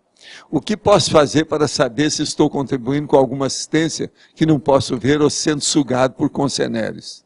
Não tem defasagem energética muito grande com isso. O que fazer para ser o dono das minhas energias sem egoísmo? Primeira coisa, tenha pensamento positivo para ajudar os outros. Que aconteça o melhor para todos. Olha a interassistencialidade, olha a cosmoética. E exterioriza energia em favor de tudo. Que aconteça o melhor para todos. Você não vai errar nunca. Esse é o melhor que você pode fazer. Agora, essa questão do ouvido, com a ectoplasmia, anote todos os fenômenos que você tem, as suas vivências, e vê depois o que acontece. Anota isso, por exemplo, durante 6 meses. E depois, no computador, você faz a tabulação disso. Faz um inventário, dá um balanço, vê o que aconteceu. Quais foram os fatos que ocorreram mais frequentemente, qual é a incidência das ocorrências, quais foram os resultados disso depois. Então, para isso, é sempre bom, com o tempo, você colocar mais detalhe nas suas vivências. O que você estava fazendo antes e o que você estava fazendo depois daquela ocorrência. Isso, às vezes, é importante para ter uma visão mais panorâmica com o tempo. Na pesquisa da retrocognição, que pode ser otimizado e qual o foco prioritário numa viagem a Carcassonne? Numa viagem a Carcassonne, o melhor que a pessoa vai fazer é ela aprender tudo daquele ambiente, principalmente a mesologia do ambiente histórico. Ver a mesologia e o que é que tem que ver com ela. E ver se você, dentro da sua condição, tem alguma relação com aquilo.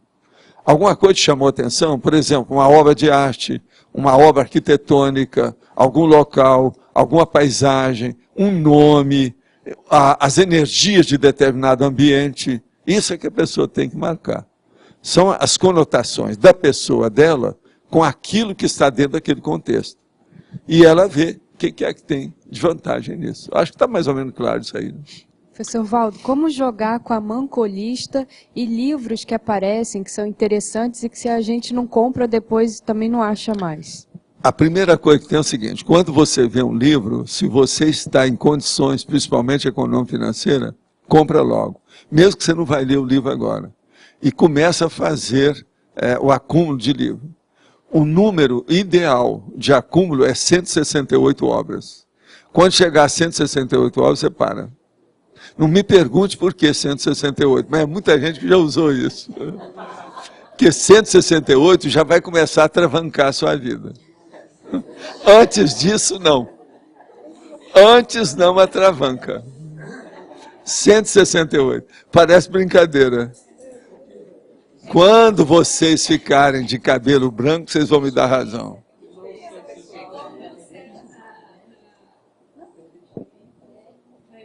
Igual 168, eu já ouvi isso de várias pessoas. «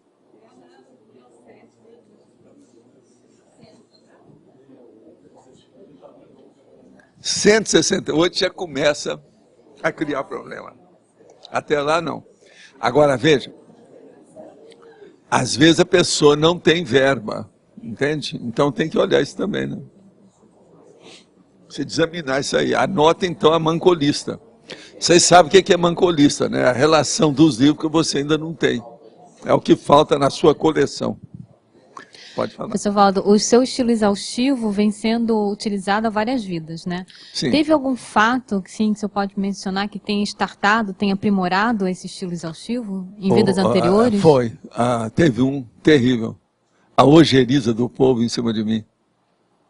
Por que eu guardava certas coisas, ninguém lembrava, e depois, quando eu lembrar, ninguém queria lembrar daquilo. Mas isso então o ajudou... processo da memória é curta. A exaustividade melhora a sua memória longa. Aprofunda. A grandona, a chamada holomemória. Isso ajudou o senhor a qualificar o Ajudou seu estilo. a eles me matarem. Sim, mas na qualificação do seu estilo. Mas é o estilo. Mas O estilo já tinha. Mas, agora, então, mas veja, o que foi que startou o meu isso? caso todo, que deu mesmo a coisa, que me condicionou é o seguinte: como eu gosto da coisa correta, mas não quero que ninguém seja igual eu, e nem posso pedir isso. Você não pode fazer o estupro evolutivo. Esse negócio de estupro evolutivo, eu tenho isso na minha cabeça há séculos. Entendeu? Então, isso é que é a coisa mais séria que tem. Outra coisa. Alguém antes já tinha te falado de estupro evolutivo na sua vida? Não. Você ouviu isso de mim, não foi? Agora veja, eu ouvi isso de serenão, ó, há muito tempo. Isso aí é que me deu. Pensa, o que tem um estupro evolutivo que vê com isso? Só tem. Com retrocognição e tudo claro, mais. Só tem isso. Tudo que a gente pode. faz, presta atenção, você na PEX. Se você começar a ser um cérebro lá, começar a exigir uma opção de coisa, você vai entrar no estupro evolutivo, vai te criar um problemão danado. E outra coisa, isso fica para sempre. Eles vão atrás. Um monte desses assediadores, tudo que persegue os outros, até na sessão de desobsessão de espiritismo, tudo era por causa de estupro evolutivo. Alguma coisa que foi feita. Às vezes, aquela pessoa que cometeu o delito, ela estava muito bem intencionada. Não adianta ter boa intenção e boa vontade, se não há discernimento. Então o problema todo é discernimento. Então a hora que você começa a dar valor para o discernimento, você não quer ficar livre dele nunca mais. Pelo contrário, você quer que ele fique cada vez mais enriquecido. Você quer entender aquilo de todo jeito. Esse é o meu negócio das perguntas que todo mundo me evitava, né? Eu vivi, durante a temporada na minha vida, quando era rapazinho, eu era um desmancha-roda. Eu chegava, tinha gente que me evitava, porque eu queria saber tudo. Até hoje ainda tem gente que me dá conta, não, ele vai perguntar, cuidado. Você já viu? Ele vai querer saber disso, vai querer saber por causa daquilo lá. Outra coisa, não tem nada que ver. Agora, eu vejo lá um negócio do Monk, é mais ou menos aquilo. Você está entendendo? Tem a sua razão de ser. Você está entendendo? Tem a sua razão. Agora, o filme é muito caricato, né? Vale a pena. Eu descobri mais um que eu não tinha visto agora recente, muito bem bolado. Voltando atrás um pouco ao conceito, eu sei. O estilo exaustivo, a cosmovisão, o Lógico tem mania de me corrigir todas as vezes que eu falo. De você, lá. Então, o que acontece é o seguinte, na pesquisa, como proceder como uma profilaxia no sentido de não sair da retilinidade do pensamento, né? Porque ocorre muito comigo na pesquisa, fazer uma associação de ideia livre. Por exemplo, estou pesquisando família, etnia, vou aos dicionários etnológicos. Aí caio em quê? Batalhas étnicas. Aí, puxa, estou saindo fora do texto. Vou ou não vou? Isso... Não, você não está saindo. Não? Saiba encaixar a ideia. Por exemplo, a limpeza ética. Está dentro do seu texto? Tá, sim. Então, é a mesma coisa. Mas aí Batalha eu fico ética e preocupada limpeza ética é a mesma coisa. Com essa dispersão minha, né, que eu tenho. Por exemplo, imigrantes, está dentro disso aí? Sim. Qual o problema? Uma outra coisa, xenofobia, está dentro disso? Sim, também. Então acabou. Você não saiu. Agora, o problema é saber onde isso entra. Sei. A inserção disso aí. Agora, é aí que vai entrar meu estilo. É aí que entra a disciplina do pensamento que eu tenho, que é muito superior ao processo de ser só reto. Sei. Porque aí que isso é que é estilo que eu estou falando aqui. O senhor coloca aqui no texto, eu estive fazendo uma análise aqui da definição, né? O senhor coloca que o senhor, nas últimas consequências dedutivas, a partir de uma indução que o senhor se deixa levar pela associação livre, tudo que começa. O senhor chega à dedução. Agora, a dedução é que vem a análise, a síntese, depois a nova análise. Então o senhor faz a análise, não pela indução, mas a partir da dedução. Dedução, você vai deduzir aí tudo vai fazendo primeiro. Aquela circularidade, análise e síntese, análise e síntese, até depois fazer a dissecação, colocando em temas e fazendo a numerologia. Agora vem a numerologia horizontal, vertical, vem às vezes, por exemplo, você fez uma listagem. Uhum. Você vai olhar, a listagem ainda está muito complexa. Você tem que picotar aquilo mais. Ela vai aumentar mais. Às vezes tem que fazer 2, 3, numa só. No entanto, no início você só pensava que era uma só. Sei. Então, por exemplo, uma coisa boa, uma das técnicas boas é o seguinte, olhar a paragrafação, os tópicos. Sei. Então, por exemplo, se o negócio está muito complexo, começa a reduzir tudo quanto é tópico. As sentenças, as frases, diminua. Sei. Coloca tudo em frase mais curta. Começa a fazer a síntese a partir então, dos tópicos. Então você picota tudo. Agora, se o negócio está muito complexo para você ainda, você usa a minha técnica, que é o subtítulo. Pega cada tópico e dê um subtítulo antes em negrito. Pronto. Entendi. Não tem jeito de você confundir mais nada. É o pensei meu caso. Que não adianta, não vem que não fugindo, tem. né? Se a pessoa não pensar muito, pensar bem, com calma, se ela entrar aqui, ela vai entrar no labirinto dela mesma. Ela vai tropeçar nas próprias pernas, através do meu texto. É o picotamento exaustivo. Isso aí que é o estilo exaustivo. É como se Olha fosse o meu um jeito, carro, motorista, não e saber a estrada que vai percorrer. Na maioria né? dos verbetes que eu tenho trazido para vocês, não tem jeito de estar cortando mais os tópicos, que eles estão no osso. Você pode ampliar, mas cortar aquilo que está é mais difícil. A ampliação é mais fácil. Mas agora o corte é difícil. Olha qualquer um aqui. Vamos pegar um que seja bem o maior que tem nesse texto. Ó, o maior que tem aqui parece que é esse aqui. Ó. Fonte. Esse tem 5 linhas. Eu vou ler. Fonte. Isso aqui é das características do estilo exaustivo. São empregados no mínimo 3 tipos de letra. Fonte, a normal e a escolher. Por exemplo, Times New Roman. O negrito, que é o bold, e o italic. Pronto, ponto.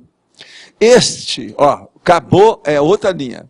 Este é utilizado quando necessário para ressaltar, grifar, sublinhar a ideia principal do parágrafo, ponto e vírgula, ou evidenciar algum pensamento específico, expressão original, neologismo ou ideia nova, especialidades conscienciológicas, entre outras características do enumerograma. Vocês acham que tem jeito de cortar isso? Não. Você começou a entender? É o mesmo tema. Então, veja, eu levo a picotagem até o máximo. Agora, quem é que lucra em primeiro lugar com isso? Sou eu. Então, o meu texto, ele fica claro, objetivo, específico. Claro, né? Agora, é muito técnico. Ele não é mais claro que ele é técnico. Você já pensou se eu fosse escrever só sobre abobrinha, do ponto de vista de literatice, como é que seria tudo mais fácil? Que é o que o Paulo Coelho faz. Tudo abobrinha, bem simples, igual a lírica de música. Mas não há problema técnico, não aprofunda nada. E outra coisa, confunde até muita coisa, do ponto de vista de forma, tem uma opção de coisa. Muita gente do Brasil que faz crítica a ele. Agora com esse livro mesmo saiu muita coisa contra ele. Eles estão falando uma opção de bobagem que tem nos livros. Entende? E é mesmo, tem mesmo. Mas agora veja, mas do ponto de vista popular, ele é fora de série. Ele tem muito valor nisso. Então, o problema todo é o seguinte, não dê mais valor para a forma, dê valor muito maior para o conteúdo. Se você fizer isso, você vai se arrepender menos e vai ter mais assistencialidade, vai fazer interassistencialidade aos outros através da TARES, é o trabalho tarístico de esclarecimento, entende? É muito sério. No estudo exaustivo dos números, o ano de 1968 tem alguma relação para você, ou para a multidimensionalidade, ou para a reurbanização? Não. 68 foi apenas aquele negócio que os franceses dão valor danado lá, devido ao Bandit, aquele povo todo que havia. Mas isso não tem nada demais, não. Eu não vejo nada demais. No Brasil foi muito ruim por causa dos processos que estavam graçando aqui de vida redentora. Foi horrível. Gostaria de saber como posso diminuir a influência do emocionalismo durante o processo de autorreflexão, objetivando o aumento da minha visão de conjunto e clareza de raciocínio, quando o foco dessa reflexão tem relação com fatos que desencadeiam ou suscitam o emocionalismo. A primeira coisa é o seguinte, coloque, se você vai examinar ou fazer alguma coisa mais séria na sua reflexão, coloca determinados pontos que sejam emocionais. Então, você vai identificar quais são esses pontos. Na hora que você ficou sabendo, você vai virar para você e falar assim, olha, isso aqui é coisa de animal. Eu não sou mais animal. Eu não posso me emocionar com isso. Já era. Eu não sou uma criança. Eu não preciso estar chorando. O meu problema é de racionalidade, de lógica, de ponderação e de reflexão. Eu quero fazer uma autorreflexão. Uma reflexão lógica, logicidade, e não problema de emoção, de bicho, ou problema de subcérebro abdominal. Quando, então, te der novamente esse emocionalismo, pense bem no subcérebro abdominal. E começa a ter vergonha de você mesmo. Chega no espelho, olha a sua cara, na hora que você estiver com emoção, veja como é que você é e fala assim, ainda sou um bicho. Tem que acabar com isso. Enfim, faça uma autocrítica prática, objetiva, direta. Com isso, você vai melhorar o processo da autorreflexão. Sem uma técnica igual essa que eu estou falando, que é uma verdadeira cirurgia técnica da própria pessoa, eu acho difícil ela deixar a emoção. Tudo ela vai caminhar para isso, que às vezes aquilo já criou um reflexo condicionado. A pessoa chega, o subcérebro abdominal dela predispõe e ela começa a desencadear o processo. É igual isso das pessoas que vão falar comigo e começam a chorar, né? Não, eu não queria chorar, mas eu cheguei aqui, eu estou sentindo. Só porque está falando aquilo. Agora veja. Esquece tudo que eu falei, só pensa agora na coisa que eu vou dar um pós-escrito para isso. Toda pessoa que tem esse emocionalismo desse jeito é porque ela está reclamando de alguma coisa.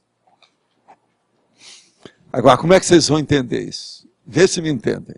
De cara, a maioria vai ter dificuldade disso que eu estou falando. Ela está reclamando.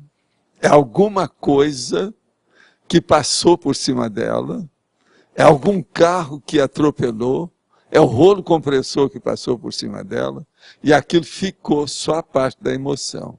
Lá no fundo, é um choro por alguma coisa que ficou. Que as pessoas às vezes perderam. Se a pessoa começar a estudar, isso a psicologia ainda não chegou lá para ver essas coisas. Nem o Freud falou nisso. Mas agora, se vocês forem olhar, eu tenho lá a minha razão. Então, por exemplo, começa uma coisa muito simples e grossa. Aquela mãe que perdeu o filho, vai falar no filho e começa a chorar. É alguma coisa que houve.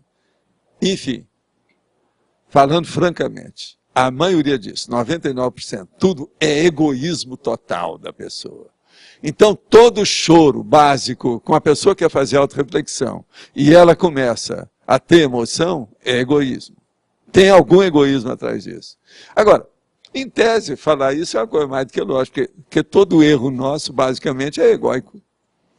Entende? Mas não é, o que eu quero dizer não é bem isso. O que eu quero dizer é alguma coisa que ficou o constrangimento, ficou a decepção, ficou a frustração. Há uma frustração atrás do processo. Entendeu? Então a racionalidade ainda não chegou por causa da falta. A pessoa não dominou a frustração. Então vamos pensar nisso. Ó. Agora então, depois que eu falei, você volta tudo que eu disse antes e essa segunda parte. E lembre-se, pergunte a você se nessa emoção você está chorando o seu egoísmo, alguma coisa que você perdeu. Quase sempre tem. Agora, gente, isso é uma análise conscienciológica das mais bravas que tem. Na conscienciometria, isso aí é ponto alto. Se uma pessoa consegue fazer. Mas é um caminho. A reflexão mais séria. Agora, veja. Esse é o principal travão para a pessoa fazer a autorreflexão. Agora, vem as desculpas. Não, é porque eu devaneio, eu chego e começo a devanear. O outro, não, é porque eu tenho a fantasia sobre isso. Não, é porque eu quero pensar naquilo, me sinto tão bem. Isso tudo é fuga. Não quer chegar para examinar a si mesma. Dentro da cobaia tem que examinar isso. Conforme mencionado na tertúlia sobre a relação de estresse com a execução do mestrado ou doutorado, foi fato vivenciado por mim. Ó, já tem um aí que já está. Gostaria de saber como minimizar os efeitos gerados pelo estresse somatizado, observando seu continuismo mesmo depois de já ter terminado a tarefa. Ao meu ver, parece que meu corpo passa direto para um grau máximo de estresse, mesmo em situações de menor pressão. Como fazer a profilaxia? Olha aqui. O mestrado já acabou, o seu doutorado já acabou. Você está com o diploma ou certificado na sua mão. Arranje a banana dessas amarelas de plástico e dê para todo mundo. Na minha terra, o nome para isso é esnobar. Esnobe, porque você já está nisso. Agora, uma coisa que eu desejaria te dar atenção, para te melhorar a autossuficiência, o autorrespeito, a autoestima, enfim, autossuficiência aqui, ó, do seu pulso. Pegue a tese que você defendeu e faça um livro. Se eles não quiserem publicar o seu livro, ou se já passou a oportunidade, porque isso aí geralmente tem uma fila atrás para publicar, se não vai, leva para a editora e publique por sua conta. E outra coisa, amplia tudo que quer que você fez, defenda a sua tese ainda mais, leva a coisa para frente, que isso vai te dar muito mais força, muito além da academia e da universidade. Se você trabalha na universidade, você continua, se você hoje é uma professora ou qualquer coisa nesse sentido, faça a coisa por fora, mas ponha isso no seu currículo que ninguém vai poder combater. Se você publicou um livro, todo mundo tem que engolir. Lembre-se disso. Se você alcançou o mestrado, todo mundo tem que engolir. Se você alcançou o doutorado, todo mundo tem que engolir. Então, banana universal e assistência para todos.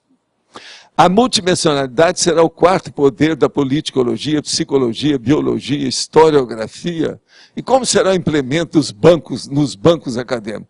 Olha, quarto poder já existe, é a imprensa, é o processo da política. Agora, a multidimensionalidade seria 10 poderes na frente, porque são todos esses poderes acrescentados de maneira geométrica, não é aritmética. Então, raciocina bem isso. O quarto poder já é o processo da imprensa, é a mídia, quase sempre escrita e falada. Agora, o problema da politicologia, psicologia, biologia, historiografia, o problema da multidimensionalidade. Amplia tudo que você conhece dessa dimensão para de N dimensões diferentes. Então, por exemplo, você vai numa Comunex. Você vai num ambiente daquele, onde você só pensa com equilíbrio, o próprio ambiente já te ajuda a se equilibrar, aonde você tem uma parapsicoteca que mostra toda a realidade que você queira, acabou. Tudo aqui fica brinquedinho, de cozinhadinho, brincadeirinha de criança de 5 anos, brincando de médico e de cozinheira, não é isso? Dona de casa. Acabou. De modo que pense na questão da multidimensionalidade, ou do parapsiquismo, da parapercepciologia, como um nível mais avançado que merece ser conquistado o mais depressa possível. Pensa nisso que a gente só tem a ganhar. Você vai ganhar por um lado, eu vou ganhar por outro, seus amigos vão ganhar, o amparador vai querer que você seja assim, e o seu evoluciólogo vai bater palma. A coisa mais bacana que tem é fazer um evoluciólogo bater palma a seu respeito. Eu desejaria que todos eles batessem palma para vocês. Essa é a meta. Aí, o Cláudio lá, nós estamos fazendo força. Bater palma para ele. Pode falar, Lino. Valdo, na página 24, a conclusão resumo, né? Aqui me parece que é a frase enfática, mas existe outro tipo de conclusão resumo? Aonde é que está isso aí? Número 12 da página 24. 24, deixa eu ver. Fala lá da conclusão. Conclusão. No início, o texto apresenta o índice geral, a introdução, e na parte final, a conclusão resumo sobre o tema abordado, com fecho didático, positivo ou encorajador no último parágrafo. Por fim, as referências bibliográficas e o índice remissivo. O que você quer saber? Conclusão resumo seria a frase enfática? Não, a conclusão resumo é o resumo final mesmo que você tem do livro. Porque uma conclusão final, a rigor, ela não existe. Você nunca conclui finalmente nada. Porque está tudo em evolução. Mas eu estou falando em tese. É igualzinho aquele negócio. Por exemplo, um livro não tem uma página final ímpar. É sempre par. Você entendeu ou não? Sei. É a mesma coisa aí. A conclusão resumo do livro, isso é bom, ideal é sempre ter, né? Mas assim, é sempre bom ter aquela conclusão que é o resumo, entendeu? Às vezes, junto com isso, a pessoa precisa de colocar uns anexos, precisa de colocar um pós-fácil, ela às vezes tem que colocar alguma coisa. É aí que nós falamos aqui o problema das referências bibliográficas, o índice remissivo. Aqui, por exemplo, pode entrar o índice de notas. Tem uma opção de coisa das anotações. Agora, com esse nome resumo, também pode, o mais seria um pós-fácil. Não, o resumo, você faz ali um resumo da situação. É a conclusão que você tem no término da obra sua, do seu artigo, da sua tese, do seu ensaio, então, mas da sua conferência. Eu dou que nome isso? Um resumo? Que nome eu dou a isso, quando eu vou escrever? Coloca isso. Conclusão. Como é que é coloca o meu nome, o meu livro? Olha o meu livro, como é que é? Existe um argumento conclusivo. E como é que é o início? Como é que é? Argumento preliminar, argumento conclusivo. Vocês guardaram, gostei de ver essa. Andaram lendo recentemente. Guardaram. Você entendeu, né? O preliminar e o conclusivo. Por quê? Não existe uma coisa final. A palavra final você não pode usar nisso. O máximo que você usa em fim é a palavra epílogo. Entendeu? O epílogo é a última cena do último cenário. Argumento preliminar também com esse nome. Né? Pois é sempre preliminar, porque está começando. Mas a introdução não entra nisso. Aí seria o introito. A introdução é isso? Não. É além... É melhor, o argumento é a coisa melhor que tem, porque você começou a defender o argumento. É melhor do que a introdução. Introdução pode ser uma coisa até antes, que você está mostrando, é introito, é o prefácio, mas entende? Pode é ter o preâmbulo, tudo é a mesma coisa. Pode ter uma introdução e mais esse argumento introdutório. Tá, aí agora depende do que é que você gosta, como é que é. Agora, Arlindo, tem uma coisa que não é bem do gosto e nem do estilo da pessoa, não. É mais do tema que ela está pesquisando. Os fatos têm que orientar a sua pesquisa, porque às vezes o tema exige alguma coisa disso que nós estamos falando. E às vezes até cortar ou ampliar isso que eu estou falando. Mas é o tema, não é a gente. Então, dê mais valor para os fatos.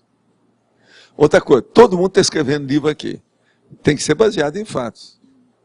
Se começar a devagar só na abstração, isso não vai resolver nada. Vai cair ou na literatice ou na filosofice. Isso não é o ideal. Vai repetir vidas anteriores. Nós temos que ser baseado em alguma coisa em fatos, em lógica, em concretude. Não pode ficar só na abstração. Tem lógica isso? Agora, o que é que faltou? Quem é que está aí com o micrófono? Tem mais alguém? Esse lado de cá hoje ninguém falou. Quem é que está aqui? Deixa eu ver quem é. Olha, várias estrelas e astros. Ninguém falou nada aqui. O que houve? Vocês não comeram bem hoje, não? O que foi? É por causa do mês de outubro que está começando? O que foi? Faltou alguma coisa no mês de setembro? Não, essa parte dos esquerdistas aqui, não, olha só. Quanta estrela apagada, temporariamente à sombra. Será que a luz não estava funcionando? Você quer falar alguma coisa? Sim. Estava pensando aqui, vindo para cá, ver o que você acha disso daí. A rigor, se a gente ampliar, né, o conceito de consciencioterapia, pensando numa forma geral, na terapêutica da consciência, a melhor terapia seria o convívio. Por que eu estava pensando nisso? Às vezes você vê algumas pessoas, que você vê assim, poxa, se eu tivesse mais tempo, convívio com essa pessoa, eu poderia ajudá-la mais, se ela estivesse mais próxima de mim e tal. Olha aqui, não é bem o convívio. A convivialidade realmente, ela é inevitável, ela sempre existe. Se a convivialidade fosse terapia para todo mundo, não teria doença, porque todo mundo convive. Agora, é o exemplo aqui. Então, mas aí que está. Agora, o exemplo assim, não é bem a convivialidade. Uma pessoa vê uma pessoa passar a outra, ela nem conhece o que é. Mas o que aquela pessoa está fazendo, demonstrando, ou o modo dela, pode estar dando um exemplo para outra aqui que nem conversou com ela. Então existe o chamado exemplo tácito, que não se falou nada, caladinho, entendeu? Em silêncio. Você está entendendo? Eu já falei nesse processo de exemplo tácito. Ele é terrível. Então a pessoa vê a distância. Tem muita gente que é assim.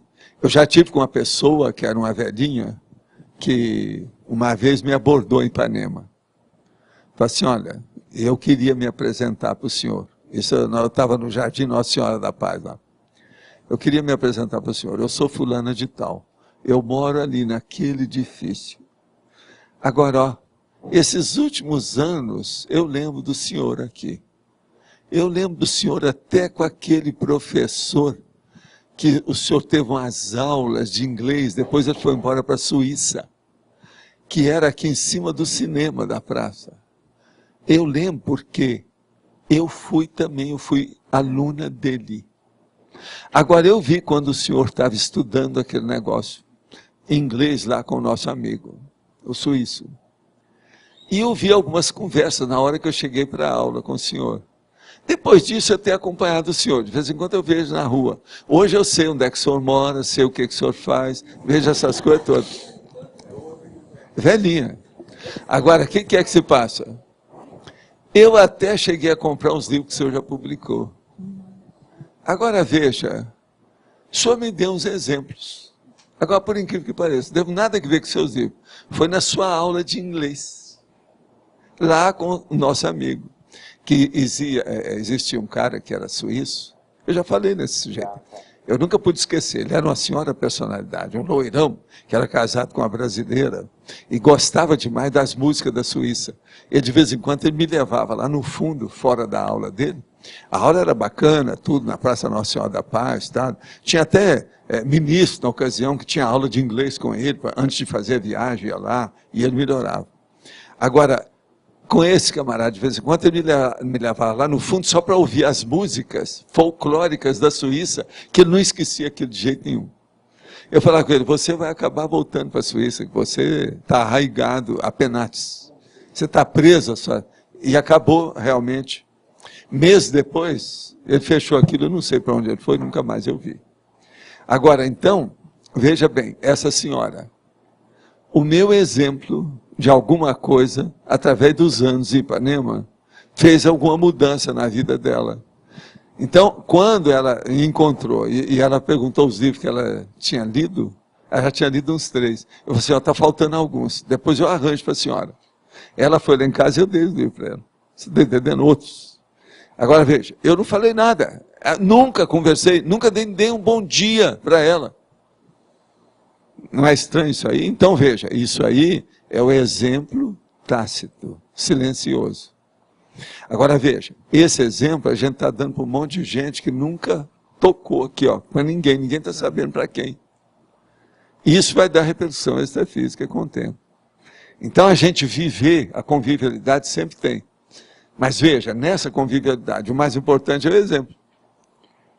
Agora, ela ficou encasquetada comigo devido às conversas que ela ouviu, a primeira conversa que eu tive com o professor, que eu estava falando o processo de consciencialidade para ele, dentro do problema dele de voltar para a Suíça. A esposa dele era muito simpática, uma brasileira muito simpática, morena, clara, muito simpática, também lecionava inglês. O homem era tremendo em inglês, uma cabeça nesse nosso amigo, era o máximo.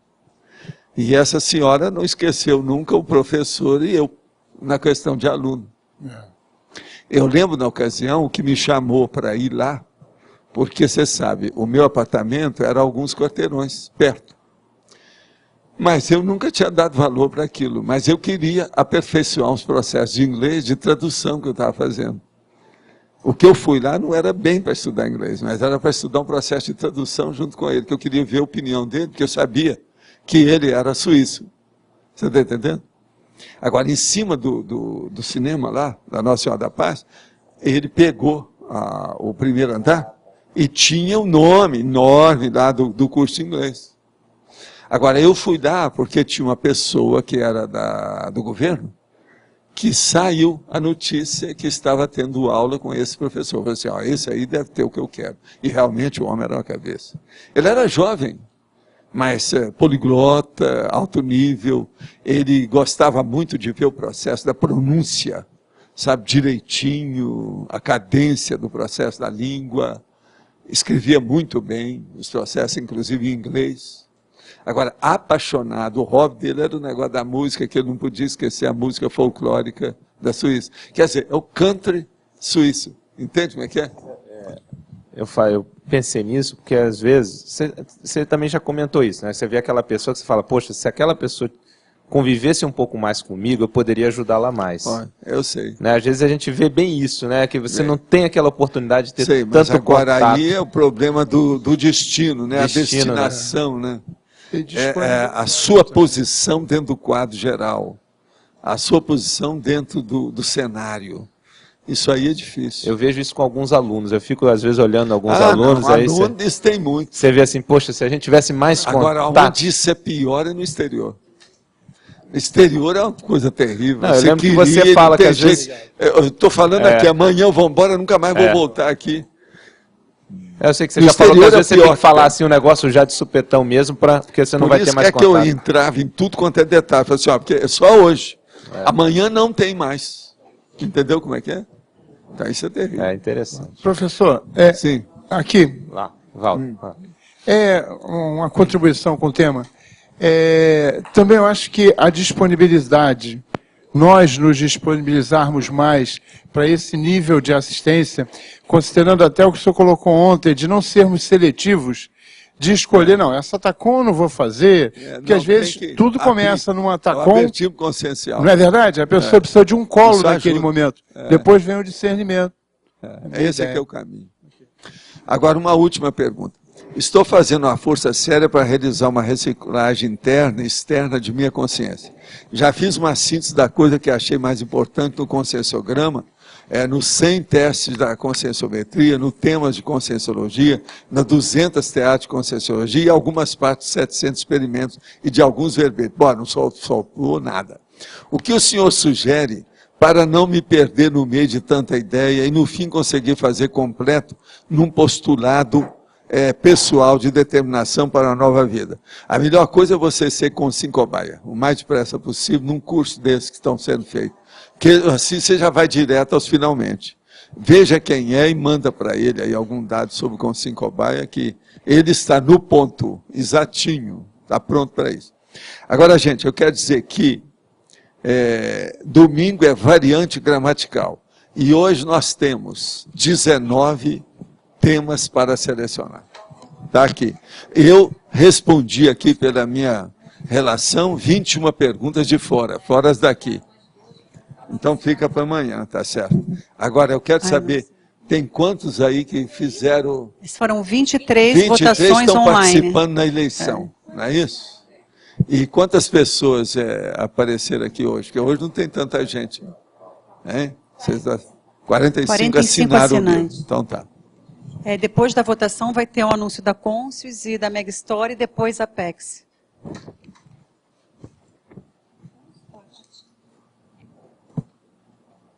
Só vamos lá então.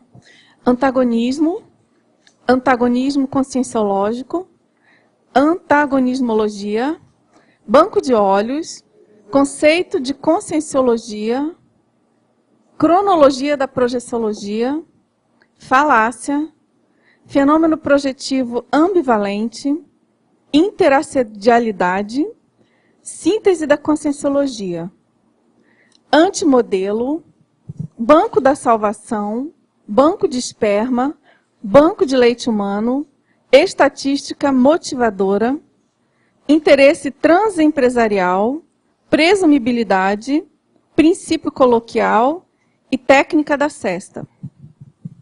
Bom, pessoal, quero divulgar, aproveitar aqui, a Conscius vai estar ministrando o curso com cobaia no dia 1 e 2 de novembro. Tá? O valor do curso são R$150. Quem quiser fazer proposta de parcelamento também pode conversar com a gente. Nós temos vagas limitadas na sala da Conscius, que são no máximo 20 alunos. Então, quem quiser participar, né, da experiência super positiva da cobaia, pode falar comigo ou com a Luimara, qualquer pessoa da Conscius. O outro recado é que chegou na Mega Store o livro Os Cátaros e a Heresia Católica, que foi um dos livros indicados, né, pelo professor Osmar no curso Cristo Espera por Ti, que fala da história dos cátaros e todo o processo de Montsegur, lá de Languedoc, tá ok? Então o livro já tem na Mega Store e outros títulos também do professor Hermílio de Miranda também já tem à disposição na loja. Bom, vou passar um recado também sobre o curso Biografologia. Ele é um curso feito em 2 módulos e o primeiro módulo desse curso vai estar sendo já nesse final de semana, dia 4 e 5 agora de outubro. Então é um curso que vai trabalhar muito com a erudição, com a cultura e com a expansão da visão das biografias como um todo. Ele ajuda a pessoa a organizar até a pesquisa, o entendimento, e principalmente também vai fazer uma relação muito forte com as pesquisas pessoais e a relação com as biografias. Ou seja, para quem está pesquisando diversos temas, muitas vezes dentro da conscienciologia vai ter um enfoque muito grande para a pessoa expandir a conexão do tema de pesquisa pessoal com as biografias.